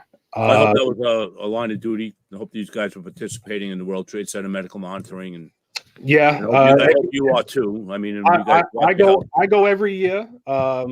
He was handling his own stuff. He had made his I don't know, I disclose his finances and whatever, but he was doing all that leading up to the fact. Well, worked out. And the oldest guy in the company at the time, he was 50 something then. He's about 80 now. He's still alive. He got cancer twice after that and beat it both times. Good for him. A lot of numbers from him. Yeah, he's got like a colostomy bag now and all that stuff, and but listen, it's the crazy thought that that call is still killing people today. It's a crazy thought. More people died from 9/11 related illnesses, right? Than on that day, I believe. More firemen, anyway. Yeah. Oh, that is so that's 2 months after 9/11. That's the flight 587 American Airlines that crashed in Bell Harbor. Yeah, man. Yeah, so that's two broad channel volleys there. We operated at a 3-story Queen Anne where one of the plane's engines fell onto the back. We were operating by ourselves there for had to be a good hour or so. One of the other volley companies was with us because the main crash site was about 2 or 3 blocks away, and naturally that was the major focus of most of the operation. This fire was basically contained, although it was being fueled by the jet fuel. It took a long time for us to put it out because we weren't carrying foam or anything. How were you guys dispatched to that? Were you guys on the initial phone alarm or? Nope. We heard the plane go down. We heard all the Rockaway companies and the chitter chatter, and we just said, "Fuck it, we're going." Good, as it should be. That's it. I never forget. We were barreling, floor pedal to the floor, and a PD RMP was right next to us. This is when the toll booth existed in Broad Channel. The toll booth is gone now, obviously, because of the easy pass and all that. Yeah. But the RMP misjudged the toll lanes, and he dukes a hazard at about 20 feet in the fucking air. Yeah, and we were just like, I remember I was in the back step. I was the control guy for that fire, and I remember the officer and the chauffeur looked at each other and they went, "Not stopping. Gotta go." Yeah, I was someday. I worked that day too. Yeah, we couldn't get the engine close enough because all the traffic was backed up like crazy on every street. So we jumped off. We grabbed a bunch of 2.5 roll-ups, hand tools, and all this, and we came right by where that fire was. It was about 3 blocks from the main crash site, and one of the city engines was hooked to a hydrant there with the chauffeur. I don't remember the name of the company. And as we're walking past, and he looks at us, he's like, "You guys are the volleys, right?" We're like, "Yeah." He goes, "Hey, listen, everybody and their mother's going to be up at that crash site. This whole fucking block's going to burn down if we don't put water on it." And he goes, "You want to hook your shit up to my rig and I'll pump you?" We're like, "Sounds good. Let's go to work." Great. And then we did. Heads up chauffeur, man. Heads up chauffeur. He goes, "Listen, we're going to lose this whole fucking block if nobody starts putting water on." So I go, "Whoops, done." We let our chief know, "Hey, listen, we're operating at 423 Beach 127 or whatever the address was." And he was like, "Okay." Fucking volley. Fucking volley. Stealing the Fucking word. volleys. Maybe we'll make a shirt. Whoa, what's that? That sounded like a word of the day to me. Yeah. Fucking volleys. What is this thing we got here, bro? This was, That that one. I grabbed a picture of a rig from Edgewater. I hope it's the right one because this is what was pulled up on the internet. I grabbed a few. That's they operated that rig for about probably 25, 30 years or something. That's not their first due engine company anymore. That's gone, but That's not first due. That's at the top of the line right there. I know. Top of the line. I I mean, want to they- see what about the mansion, bro? Did you find the mansion? That's it. There it is. That's it. Well, That's great. So the mansion is attached on the left. Look at that, bro. Yeah, Do they have access to the mansion? That would be great. Yes, yeah. The mansion part is their, their meeting quarters and their kitchen and their this and their that. Nice digs. That's good. You ain't Right. kidding. Looks like Long Island. That's yeah, it. well, kind of. That's Edgewater's first due engine right now. That little Which skinny one? one? Is that the one that little, Yeah, that The little GMC. little GMC there on the left. I remember Aviation had a rig like that, really short wheelbase, like a little short commercial chassis, Good job. probably a guys. 500 gallon per minute pump, something like that. Yeah, I think they had like a little long nose Chevy or something right there, right? Something Yeah. like that. Those trucks down here are very common for landscape trucks now. That nose of that cab truck. So it's a Right. Well, that very thing can, reliable. Like you said, turning radius. It's just Exactly. a reliable vehicle. yeah, I've their driveway to their apparatus bay there. That the depth perception on that picture is deceiving. I said, but those guys can make a U-turn, right in a little, on a dime. That rig can turn. But we can't turn our pickup truck around in that. Yeah, right. Mhm. And then the last of, but very not least, is the West Hamilton Beach Volleys, which is whose quarters we're in right now. We chose to sons come of over here bitches. so that we didn't have to go Those running guys. out for a run from our own quarters. Well, we actually, so we chose to come over here, and the cool story, it's where I ended up meeting Ed. Like I said, he was driving the rig for us when we didn't have a chauffeur quite often, and it's where I started my career. So we were like, all right, our place, everything's in one room. It's you got your kitchen, you got your living room, your dispatch area. So we were like, if we were sitting in there right now, there'd be people all over the place. So we kind of wanted to, make sure that we weren't too distracted. So we're like, let's go down the block to, and Hamilton for the two of us definitely has, some actual meaning.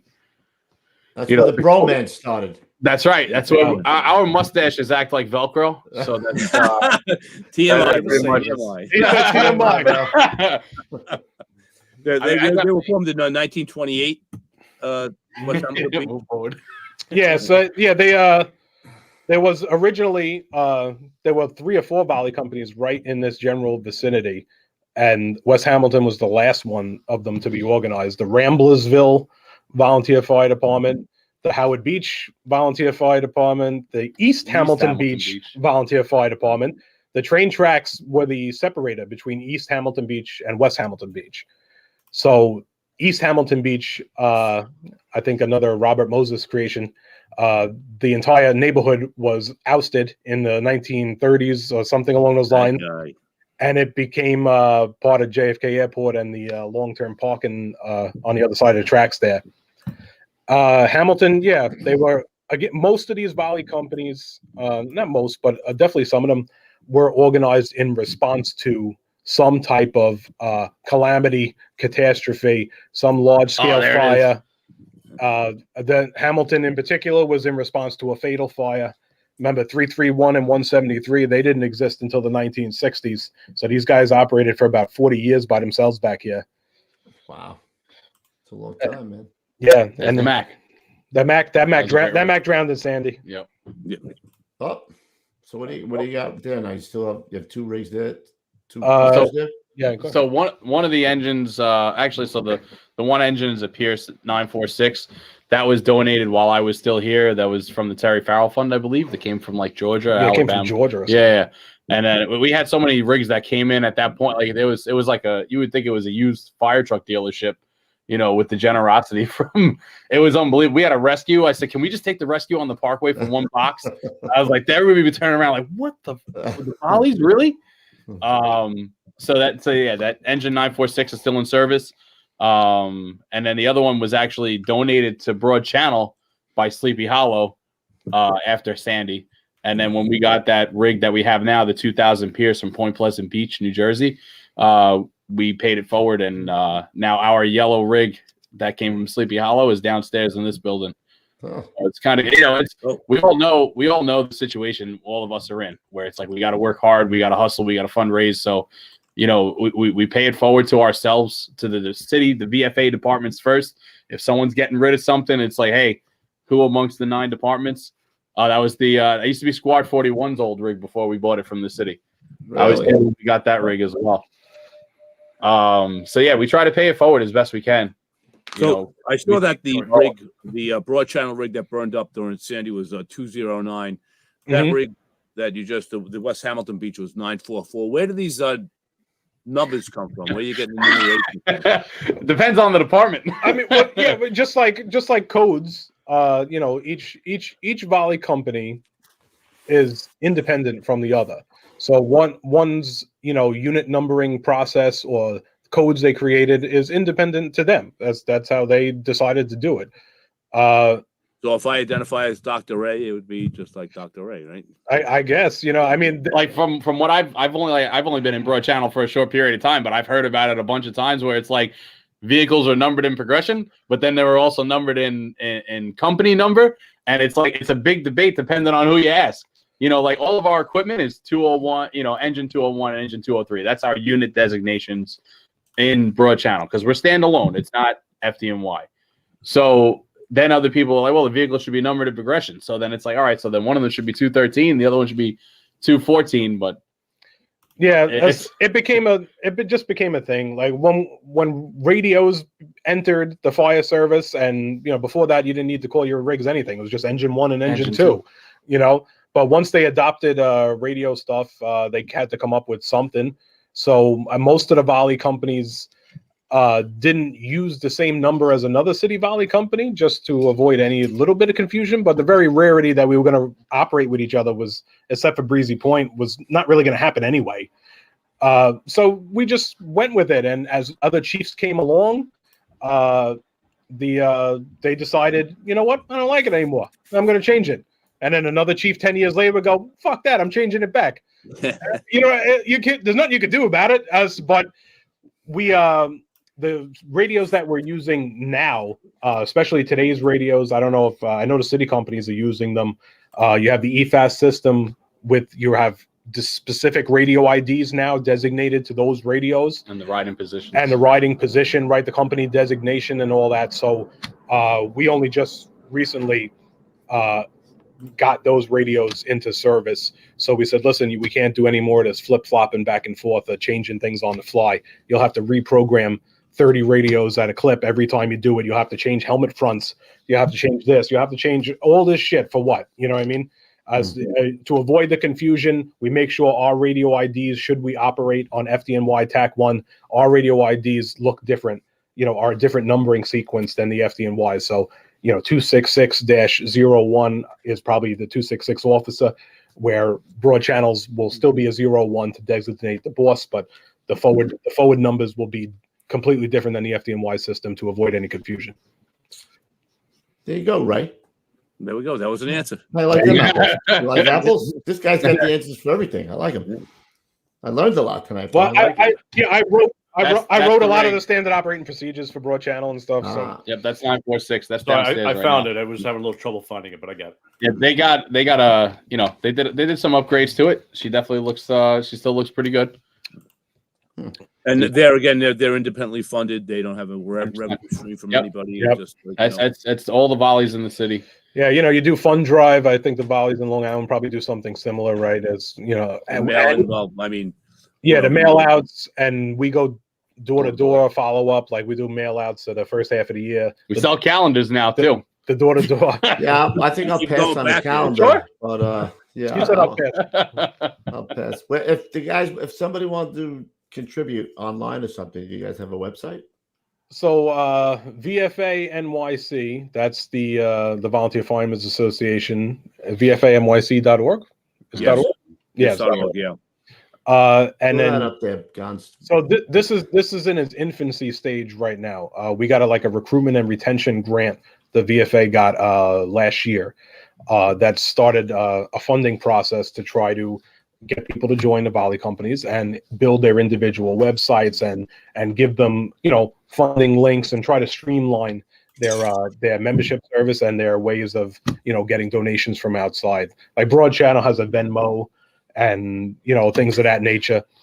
But for the most part, once these websites and stuff are finished, then that'll streamline people's ability to directly communicate with the volley companies. And because remember, it's all volunteer, right? We had a website 20 years ago, but if that guy quits and the next guy doesn't know dick about websites, who's running it? How do you get back into it? How do you get back into it? The guy still has the one guy that's running it. He took all the passcodes with him. Yeah, he took all the passcodes, Like that safer grant, just to add on to it, it's covering classes, it's covering 2 sets of gear, which is like per guy is like $3,500 a set. Sure, it's a lot of money. Yeah, a lot of money. I was going to ask about SCPA. You guys use Yeah, we use Scott. I don't think there's anybody in the city that uses anyone else. I think we all use Scott. So, like, if you have a big job, you could get cylinders from the FDNY. No, not that far. No, so we have the VFA also got a grant a couple of years ago for a cascade system. So Roxbury's Volley House has the cascade system, and it's a little bit of a trek for Edgewater come all the way out there.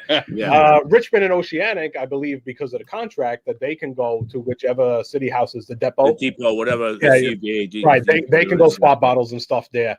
For us, for years, we were going to Floyd Bennett Field in Brooklyn to NYPD's hazmat team because they had a cascade system there, and we had a hook with a friend and a buddy, and we had our bottles serviced there. New guy. You got a guy. I got a guy. Not a friend of a friend.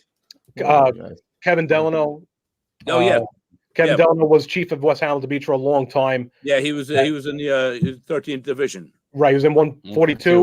142. He got hurt. He was used to hook for Hamilton. They used to get their bottles filled there for years and years. Nice guy. Great guy. God rest his soul. But that's so now that we have our own cascade system, we're it took time, and again, to the credit of the current president of the VFA, who's also the chief of Garretson, Danny Kavanaugh. He was the guy that really jumped on top of all this grant stuff and tried to get all these things paid for because he knew none of the city volley companies could afford it on their own. He wears a bunch of hats. He's the VFA IT guy. Like, anytime we have computer problems, you call, hey, Dan. These modern radios that I'm talking about, I mean, he outfitted a computer to program them, he outfitted all the city departments, that grant, and he didn't do it alone. He had a lot of help from a lot of other guys too. But that grant, I'm talking, this was a multi-million-dollar grant that outfitted all the city volleys with new radios and, rig radio and handhelds, you name it, And even like the safer grant, Ray, we have instructors coming to us now because we're buying these classes from FSA, and it's given the opportunity to these younger members that don't listen. We got some guys and girls that are 18, 19 years old. They don't have a driver's license. They don't have a car. How are they getting? They're not getting out to Old Bethpage. So this grant gave us a huge opportunity to really set the foundation for them to get their essentials class. Obviously with the hands-on training and the live burn training, you got to go out there. We're not burning anything in Broad Channel. Maybe I got a story about that too. It may be frowned upon by some, but it's you're getting that younger generation in, and you're trying to set them up for success. Like, we actually had 2 members, and we're sitting here like, how are we going to get them to school? It's like, all right, I'll drive. The question that was going through my mind, it's like, well, I'll drive. We'll take turns, because it's not just driving them out there. Now you're sitting in your car for 3 hours, and it's like, oh my god! But every Friday night for 21 weeks, you want to. But if someone shows up with that enthusiasm, you want to give them every single opportunity to become the best firefighter they can be. They want, because we're not going to be around forever. You got to open the door for everybody. We have the junior program. That's the farm team. And then you get them up to the senior program, and they're just chomping at the bit. I want to go to every class that I could go to. I want to go on every drill. I don't want to sit in the firehouse. And it's, trying to help them understand company pride and, trying to understand just how everything works. And it's just like, just be a sponge and leave the place better than you found it, and you will do fine. You guys are like, even though you're in New York City, like throwbacks to like volunteer fire departments in a farming community, upstate. Your first closest line of defense is you and what you have available. So if you got people in your town that want to do that, you gotta foster them, you gotta help them, and you gotta mentor them. Mm-hmm. Like one of our members, and with some of the recruitment videos that are on the VFA site and on the department website, I know she'll be pretty happy that I mentioned it. But one of our members, Joss, she started off she had a fire in her house, and that's what made her really join the department. And in the short time that she's been there, she got her EMT card, got her firefighter certification through the Nassau County Fire Academy, got her driver's license, and just recently at our installation dance in February, she got EMT of the year. She's there on every run. She rides her bicycle. Like, I'll pull the ambulance out on the apron, you'll see her just fucking pedaling up the block. It's like, all right, let's go. We got a crew. We played a Wizard of Oz song. Yeah. That's great. But it's just it's just like that's anything heart, else, bro. That's heart right there. like Man. Holy shit. she really rocked it coming in, and so like you get people that show up, and it's like, how do you keep them involved, especially in this day and age, where it's all modern technology, and obviously there's some huge generational differences. This is such a distraction too, it's end all to Facebook, nothing. YouTube, Snapchat, TikTok, websites, whatever you got, you gotta, and obviously, like, you guys know with the show that you do, you're on so many different platforms. There's a reason for that. You reach a lot more people, and a lot of these new kids, it's like, how do you get them motivated? Like, and I'm sure Ed can attest to this, and myself, when I came in here, it was a lot more yelling, and it was a lot more, you just need to shut the fuck up and do your job and be a sponge. And, unfortunately, some of the generational differences nowadays. It's not just in the fire service; it's everywhere. You got to involve 100%. Them. You got to, the way I was brought into it 14, 15 years ago, which really in the grand scheme of things isn't that long ago, is completely different now. And they're here for free. So it's like, it's very easy for people now to pick up their ball and go home if you're a little too hard.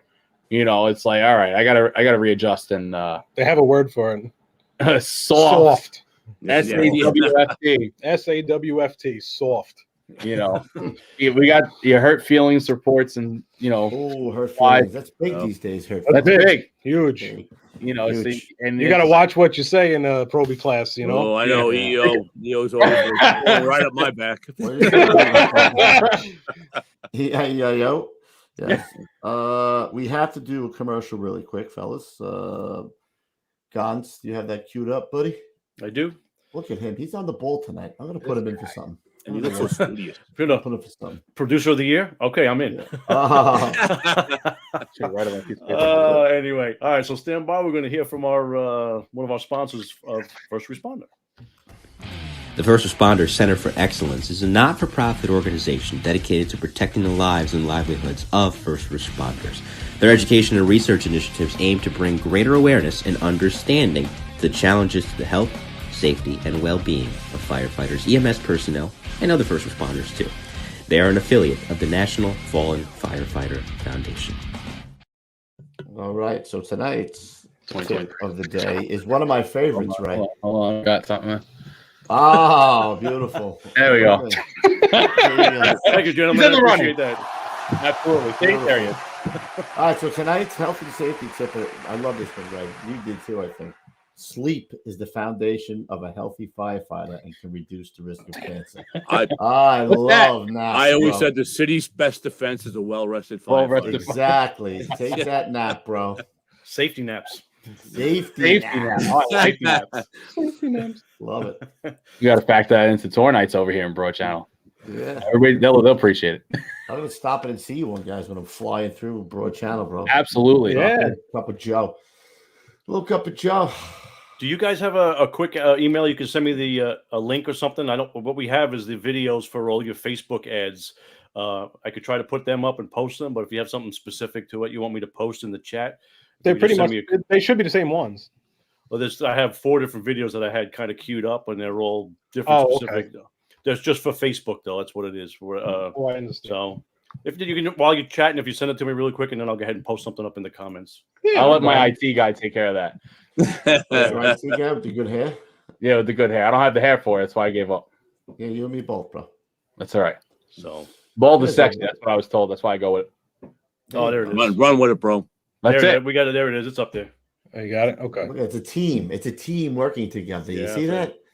Like a well-oiled It's machine. actually a over pretty here. good website. I looked at it before doing part of my research, and it gives each one of the departments a big platform of their own. You know, some make, but I see broad channels seem to be the best, but you get access to each one of those departments, and I think there's a link to each one of them. So to individual, there'll be a lot more coming with this safer grant through the state. Part of it is it's big on recruitment and retention, which also includes the media and the videography and then the platform, as well as like tents and tablecloths and all this stuff, just to try to, like we said, we're not going to be here forever in terms of us individually. So we got to try to pass it along. And if nobody comes through that door, you know, and you know, we've talked about it quite a bit tonight about the areas that still have volleys in the city and how it's a unique area. You know, we're surrounded by water. You know, us here in the channel, we're the only actual physical units on the island. You know, where it's like the first two companies are out, like we're it. Like, so we definitely need people to come in and I think that the broad channel started as like a bucket brigade in order to reduce insurance rates. You know, I'm sure that's still having that volunteer fire department still affects the fire insurance Absolutely of the people on the island. Everybody forgets that there's a thing called ISO that rates fire departments. You know, and that organization sort of sets what the insurance companies can charge for fire insurance. So it's important that you have capable, adequate fire protection that's under any auspice, whether it's, you know, paid, professional, volunteer, whatever it is, you know. No question. It's the brothers, bro, doing it. Yeah, man. I'd be remiss if I didn't shout out one or two people, though. If you go ahead. Which we got a couple of shout outs. The early, I think the early influences for my fire training, and you know, the guys who really got me started. I think we talked earlier and privately about Brian Fahey and Finkelman. Mike Finkelman, great guy. Yeah, so those were really early great guys for me. And Coobs, you know, Tim Keenan. Yeah. So Tim Keenan, me and him, I've known him for probably 30 years. And when I have a question, when I have anything, that's the guy I call. Used to have the bagel joint right over the bridge, bro. Yeah. Timmy's Schmear. Timmy's a dynamite guy and a phenomenal officer and fireman in chief. Great guy. What about you there? I definitely got a couple. The first, if I don't say it, is my daughter. She's been texting me this whole time. She's like, "You talk too much." I was like, "Have you seen the guy I'm sitting next to?" Like, but I see your mom was in the chat too. My mom was in the chat. So I gotta say what's up to my daughter Gabriella. So yeah, mom is definitely one of my biggest cheerleaders. Real quick, when I started my career with FDNY EMS, prior to that, I had done some ride-alongs at the 3-9 Battalion in East New York as an 18-year-old kid, and she was really getting on me because I never mentioned this. I went on the first one and I had a great time, and when I got back to her, she was like, "So what did you think?" And I was like, "I don't know. I think it was all right." But I really think you should send me like a couple of more times just so I can be sure. Just to make sure. Like as an 18-year-old kid, like, you know, jumping in the back of the bus, regardless of what you're doing, it was sick. I had a great time. So obviously my daughter, my uncle, he was a lieutenant in 170. Kevin McCabe, definitely a big influence in me getting involved in the fire service. And then my other uncle, Andy McCracken, he was the chief of EMS. I had his badge number when I got into EMS. He's the one that kind of pushed me in that direction. And then some guys that you might be familiar with, Coobs, or maybe even Ray, the Buffs on Bikes. Yeah, I know those guys. So, I met you were one of the guys. No, I wasn't one of those guys. They were a little bit older than me, but when I came to West Hamilton Beach, like, oh my God. When I came to West Hamilton Beach, I'll be honest, that's where I got my start. And these guys, they ran a tight shop. Tight shop. Those kids would turn up on their bikes like, with sirens and where the fuck did these kids come from, bro? So I'll be honest, I didn't witness it firsthand, but obviously you're sitting around the table and it's like, oh, you remember this and you remember that, and they're talking about all these like big wig chiefs that were just officers back then, or battalion chiefs and everything. But it was like, you know, I had my officers here in Hamilton were Lionel Horry, Tyrone Finholt. Lionel Horry, great man too. 40. Yeah, Life Begins at 40. He went up there all the time. You might have heard of that place. Tyrone Finholt and Ronald Corchado. Yeah. Tyrone's a chief in Jersey now. I heard that. I know that kid especially. I remember that kid's face, man. I used to say, Craig Goldberry. any time of the night, and these kids be showing up on their bikes, bro. Like, We did have a lights on it. kids show up at 270. I'm having a mental block. I can't remember their names. Yeah. But when I tell you, like, I honestly, I learned a lot from them, and it was just like I tell guys at my place all the time. I'm like, when I first came in the door here, I looked at the rig. I never thought I was going to be able to be a chauffeur. I never thought I was going to be an officer, you know. And here I am down the road, and I'm doing both. And I just try to pass along, like, it is such a huge response. Like, guys, I want to drive. I want to be, like, relax, man.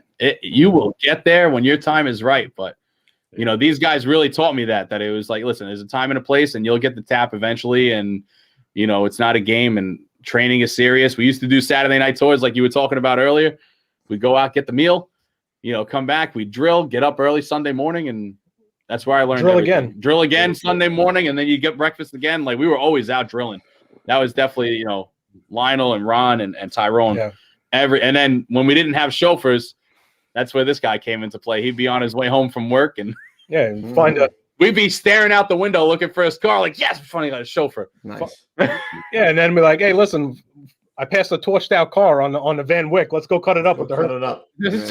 Yeah.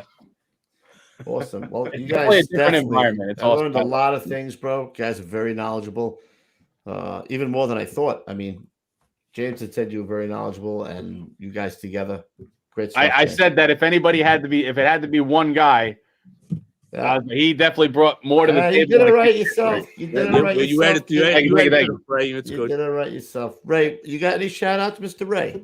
A negative. For anybody in my family for putting up on me for the past couple of weeks.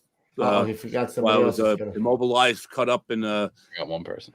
I was a little bit cranky, if you can believe it. And No, they put up with me, so I have to give them a shout out for putting You're up with my smiling now. nasty ass Thanks for attitude. coming on last minute, Ray. You're smiling. No, Up. my pleasure. I love being in the bullpen. James, what do you got? You got one more person? So, like I said, my mom works up at the Rock. Everybody knows her as the Easy. I forgot about that. Right. So I have to, and I'm very sorry. Chief Lieb, I reached out. My mom reached out, told him that this is happening. I listened to him. Tonight. He is awesome. My mom speaks highly. She's been up at the Rock for a while now, and those guys treat her like gold. Like, they really do. And she has. If you've met her, and listen, Mom, I've known you for 34 years, so I could say she has a great personality. She's willing to help everybody, but she is tough. Yeah, So, and the guys up there, I'll tell you. But Chief Lieb, another great. Real quick. Yeah. I went up there for the battery symposium because of my job with. This is almost like part three. The other night. Wait, one more. Wait, one more. The other night we were what? Yeah, one more.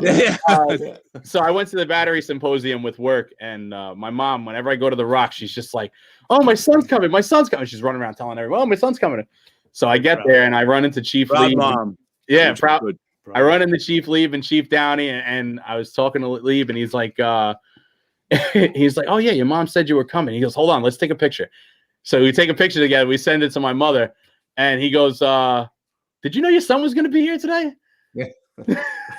So Did they say? Did you call him Frank now? Hey, Frank, Joe, Frank, appreciate it, man. Thanks so much for taking. You want a signed copy, Frank? Yeah. I saw a T-shirt on your guys' site. Pull up your boots. You're going to work. You know whose tagline that was? I actually have that shirt's a badass shirt. Whose is it? Warren Fuchs. Well, Warren Fuchs. but also Harry Doyle. Harry Doyle was my uncle, and he was a chief dispatcher, and his voice is on a lot of the stuff and all that. Yeah, I remember hearing that on the voice along back in 1983, back in 108. Man, 108. 108. Yeah, it's 108. He's still around today? dispatcher. What is it? Dispatch. No, he died in 2012. That sucks. Dispatcher was it dispatcher 237? 237. 237. You know where they keep the trees in Brooklyn? between the 2s and 4s. Oh, I'll be here all night. Oh, look, somebody woke up Gonzo. What happened? Get the roast beef. No, I'm just waiting for my time. All right. I got a couple of shout outs. My boy Ralphie Longo sent me this. The New York and Nassau County Firefighters Burn Center Foundation is having a cigar night Thursday, April 27th at Plattdeutsch Park, 1132 Hempstead Turnpike in Franklin Square, New York. Great venue. From 6 Great to place 10. to go. Use the ATMs in there. All you can. Please use them all. Let me see. It is a shameless plug. What else does he have? He has no numbers here to get in touch with anybody. Yeah, my mother's still in the chat. She's there. It is. Thank you. Yeah, there we I'm go. on it, buddy. I saw that. Bring that shit right up. All right, so if you want to get call Ralphie Longo 631-606-0060. That is cigar night. And the other thing, did you pull that up for me, Gons? The Timmy Oak book? I can attach the link in the chat if you want to just talk about it, and then the guys could go to it. Yes, Timmy Oak, great photographer over in Chicago, Chi-Town. He's coming out with a book, so if you want to pre-order it, Gons will put it in the chat. And that's all I got. I think It's in there. Monday. What do we got? We have Lieb, right? We got Mr. Lieb. Or as James refers to him, Frank. Frank. Hey, Frank, how you doing? We got Frank on. What is today? No, we don't. Frank Lieb is the 27th. Come on, you give me bad info, bro. I didn't give you bad info. I was going. Oh, The 20th. I thought it was. We had this discussion. The 20th is the war years with those pictures from the lady. The guys. That's what it is. We got guys coming on from 31 Truck back in the 60s. I think there's 3 or 4 of them with these never published before pictures. It'll be a great time. Fun for all. That sounds good. That's all awesome. I got. Guys, again, thank you so much. I want to thank the Volleys, man. You know, they don't get enough praise, Volleys, for doing what they do. You know, they do it for the love of the job, and they do it with a lot less than what we get. We're spoiled, man. We get our bunker gear, our helmets. We get everything. There it is. There you go. I'll put it up there one more time before we hit out. He's really going for that producer of the year. Look at this guy, bro. He is working that shit really hard, bro. Yeah, hey, Gonzo, you throw our Venmo logo up there, then I'll put in a good word for producer of the year. Whoa. Our Venmo logo is a super chat, my friend. Oh, nice. We're a 501c3 that we can't give you a cut, brother. Yeah. We'll give you a piece of paper. 501 see me. That's what I am, bro. So, all right, guys. Thanks for coming in tonight. Appreciate it. We'll see you Monday. Now with Lee. Good night, family. Before you guys go, oh wait. Play the new. We got. You're it's really okay. catching me. I'm remiss. Play it. All right. So listen, this is the first time. So here we go. You guys are going to be blessed with our closing remarks. Stand by. Well, thank you first and foremost for tuning in to another episode of the Gettin' Salty Experience. Think we're out of good content? Ha! Far from it. If you want to find us on the audio side, you can do so on all the players. We're available on, yes, I said that correctly, all the players. Spotify, Apple, wherever you get your podcasts, that's where we are. And if you're here tonight, congratulations. You found us on the Gettin' Salty Experience, which if you're not already subscribed, please do so. It's free, costs you nothing. You can also like and share, which also costs you nothing and helps us grow the audience of the show. You can also find us on social media if you so please. Of course, we're on Instagram where Lou posts great FDNY content from yesteryear. We're also on TikTok. Tangumus Prime is on top of that. And we're also on LinkedIn too, where yours truly, Mike McBob Cologne, is on top of things on that front.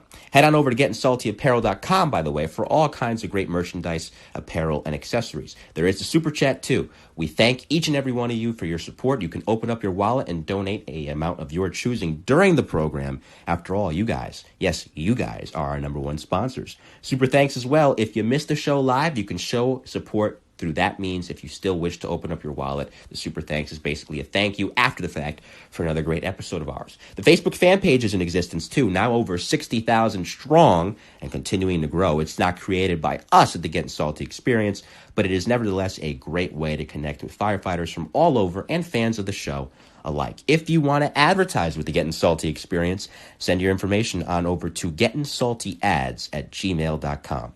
And if you have any questions or have a guest suggestion, please send them to gettingsaltyexperience@gmail.com with the necessary contact information. And finally, If you have content for anything else, please send them to koobspodcast@gmail.com. Of course, that's Kevin Kubler's secondary email. And that's where you could send things like rig photos, firehouse kitchen tables, fire videos, helmet cam videos, tattoos, mustache photos, and yes, photos for the unofficial Hot Old Ladies contest that we may or may not be holding, allegedly. Thanks once again for tuning in to the Gettin' Salty experience. Kudos. Mick Bob. Nice job. Yeah, we're growing here. You don't want an old school tip of the day? Oh, he came. You got one? Fuck yeah. Is it going to be on the, is it under 20 minutes, for Christ's sake? Oh my God. You got it. Hold on a minute. I'll throw 3 things on for city. Three? They were all City Valley related there because it was how we survived all these years. Get water on the fucking fire. Second, bro. Wait. Right now. No. Come on. Thank you. Oh, my bad. Oh. It's like Cheers. premature ejaculation. Go ahead. Thank you, sir. I said that was how the City Valley survived all these years. One was get water on the fucking fire. I said, that is number one. Everything gets exponentially better once water gets on the fire. Never bad advice. I said, number 2, train your replacement. I said, because volleys don't have retention as long as a paid department does, right? I said, if you've got 5-10 years in, you became the super knowledgeable or very well-trained person, who's replacing you? You have to train your replacement on the way up. That's the name of the game. That's it. That's why I don't even remember what the third one is. So fuck it. He's the place better than any found. That one's the best. Thank you. I'm This going one. with number 3. There's this Make one. sure you All right, guys. Great show tonight. Even everybody in the chat was saying what a great job you did. Appreciate you guys coming on. So glad Come on we down and finally- visit. We've only been talking about this for like 2 years, so we got it That's done. it. Yeah, Yeah, something like that. What show are you going to be at next? Will you be out in Indy? Who, us? Yeah, you. Oh, Yeah. no. I work 2 jobs. I don't have time. I'm going to sorry. Myrtle to play golf this week. All That's right. about it. Me Oh, and you Ray- got money me for and that. Ray will have a few for you. Listen, certain Me things. and Ray will shoot a couple back for you. Well, right, Ray? we'll have one to you. Yes. Look it up your All other right, guys. chats. We'll All right, see you on boys. Monday. Hello, brothers. Thanks so Enjoy. much. Thank you so Until much. Next time, All right, stay guys. low and go, fellas. Thank you. Thanks, boys. Good night, everyone. Stay safe. Good night.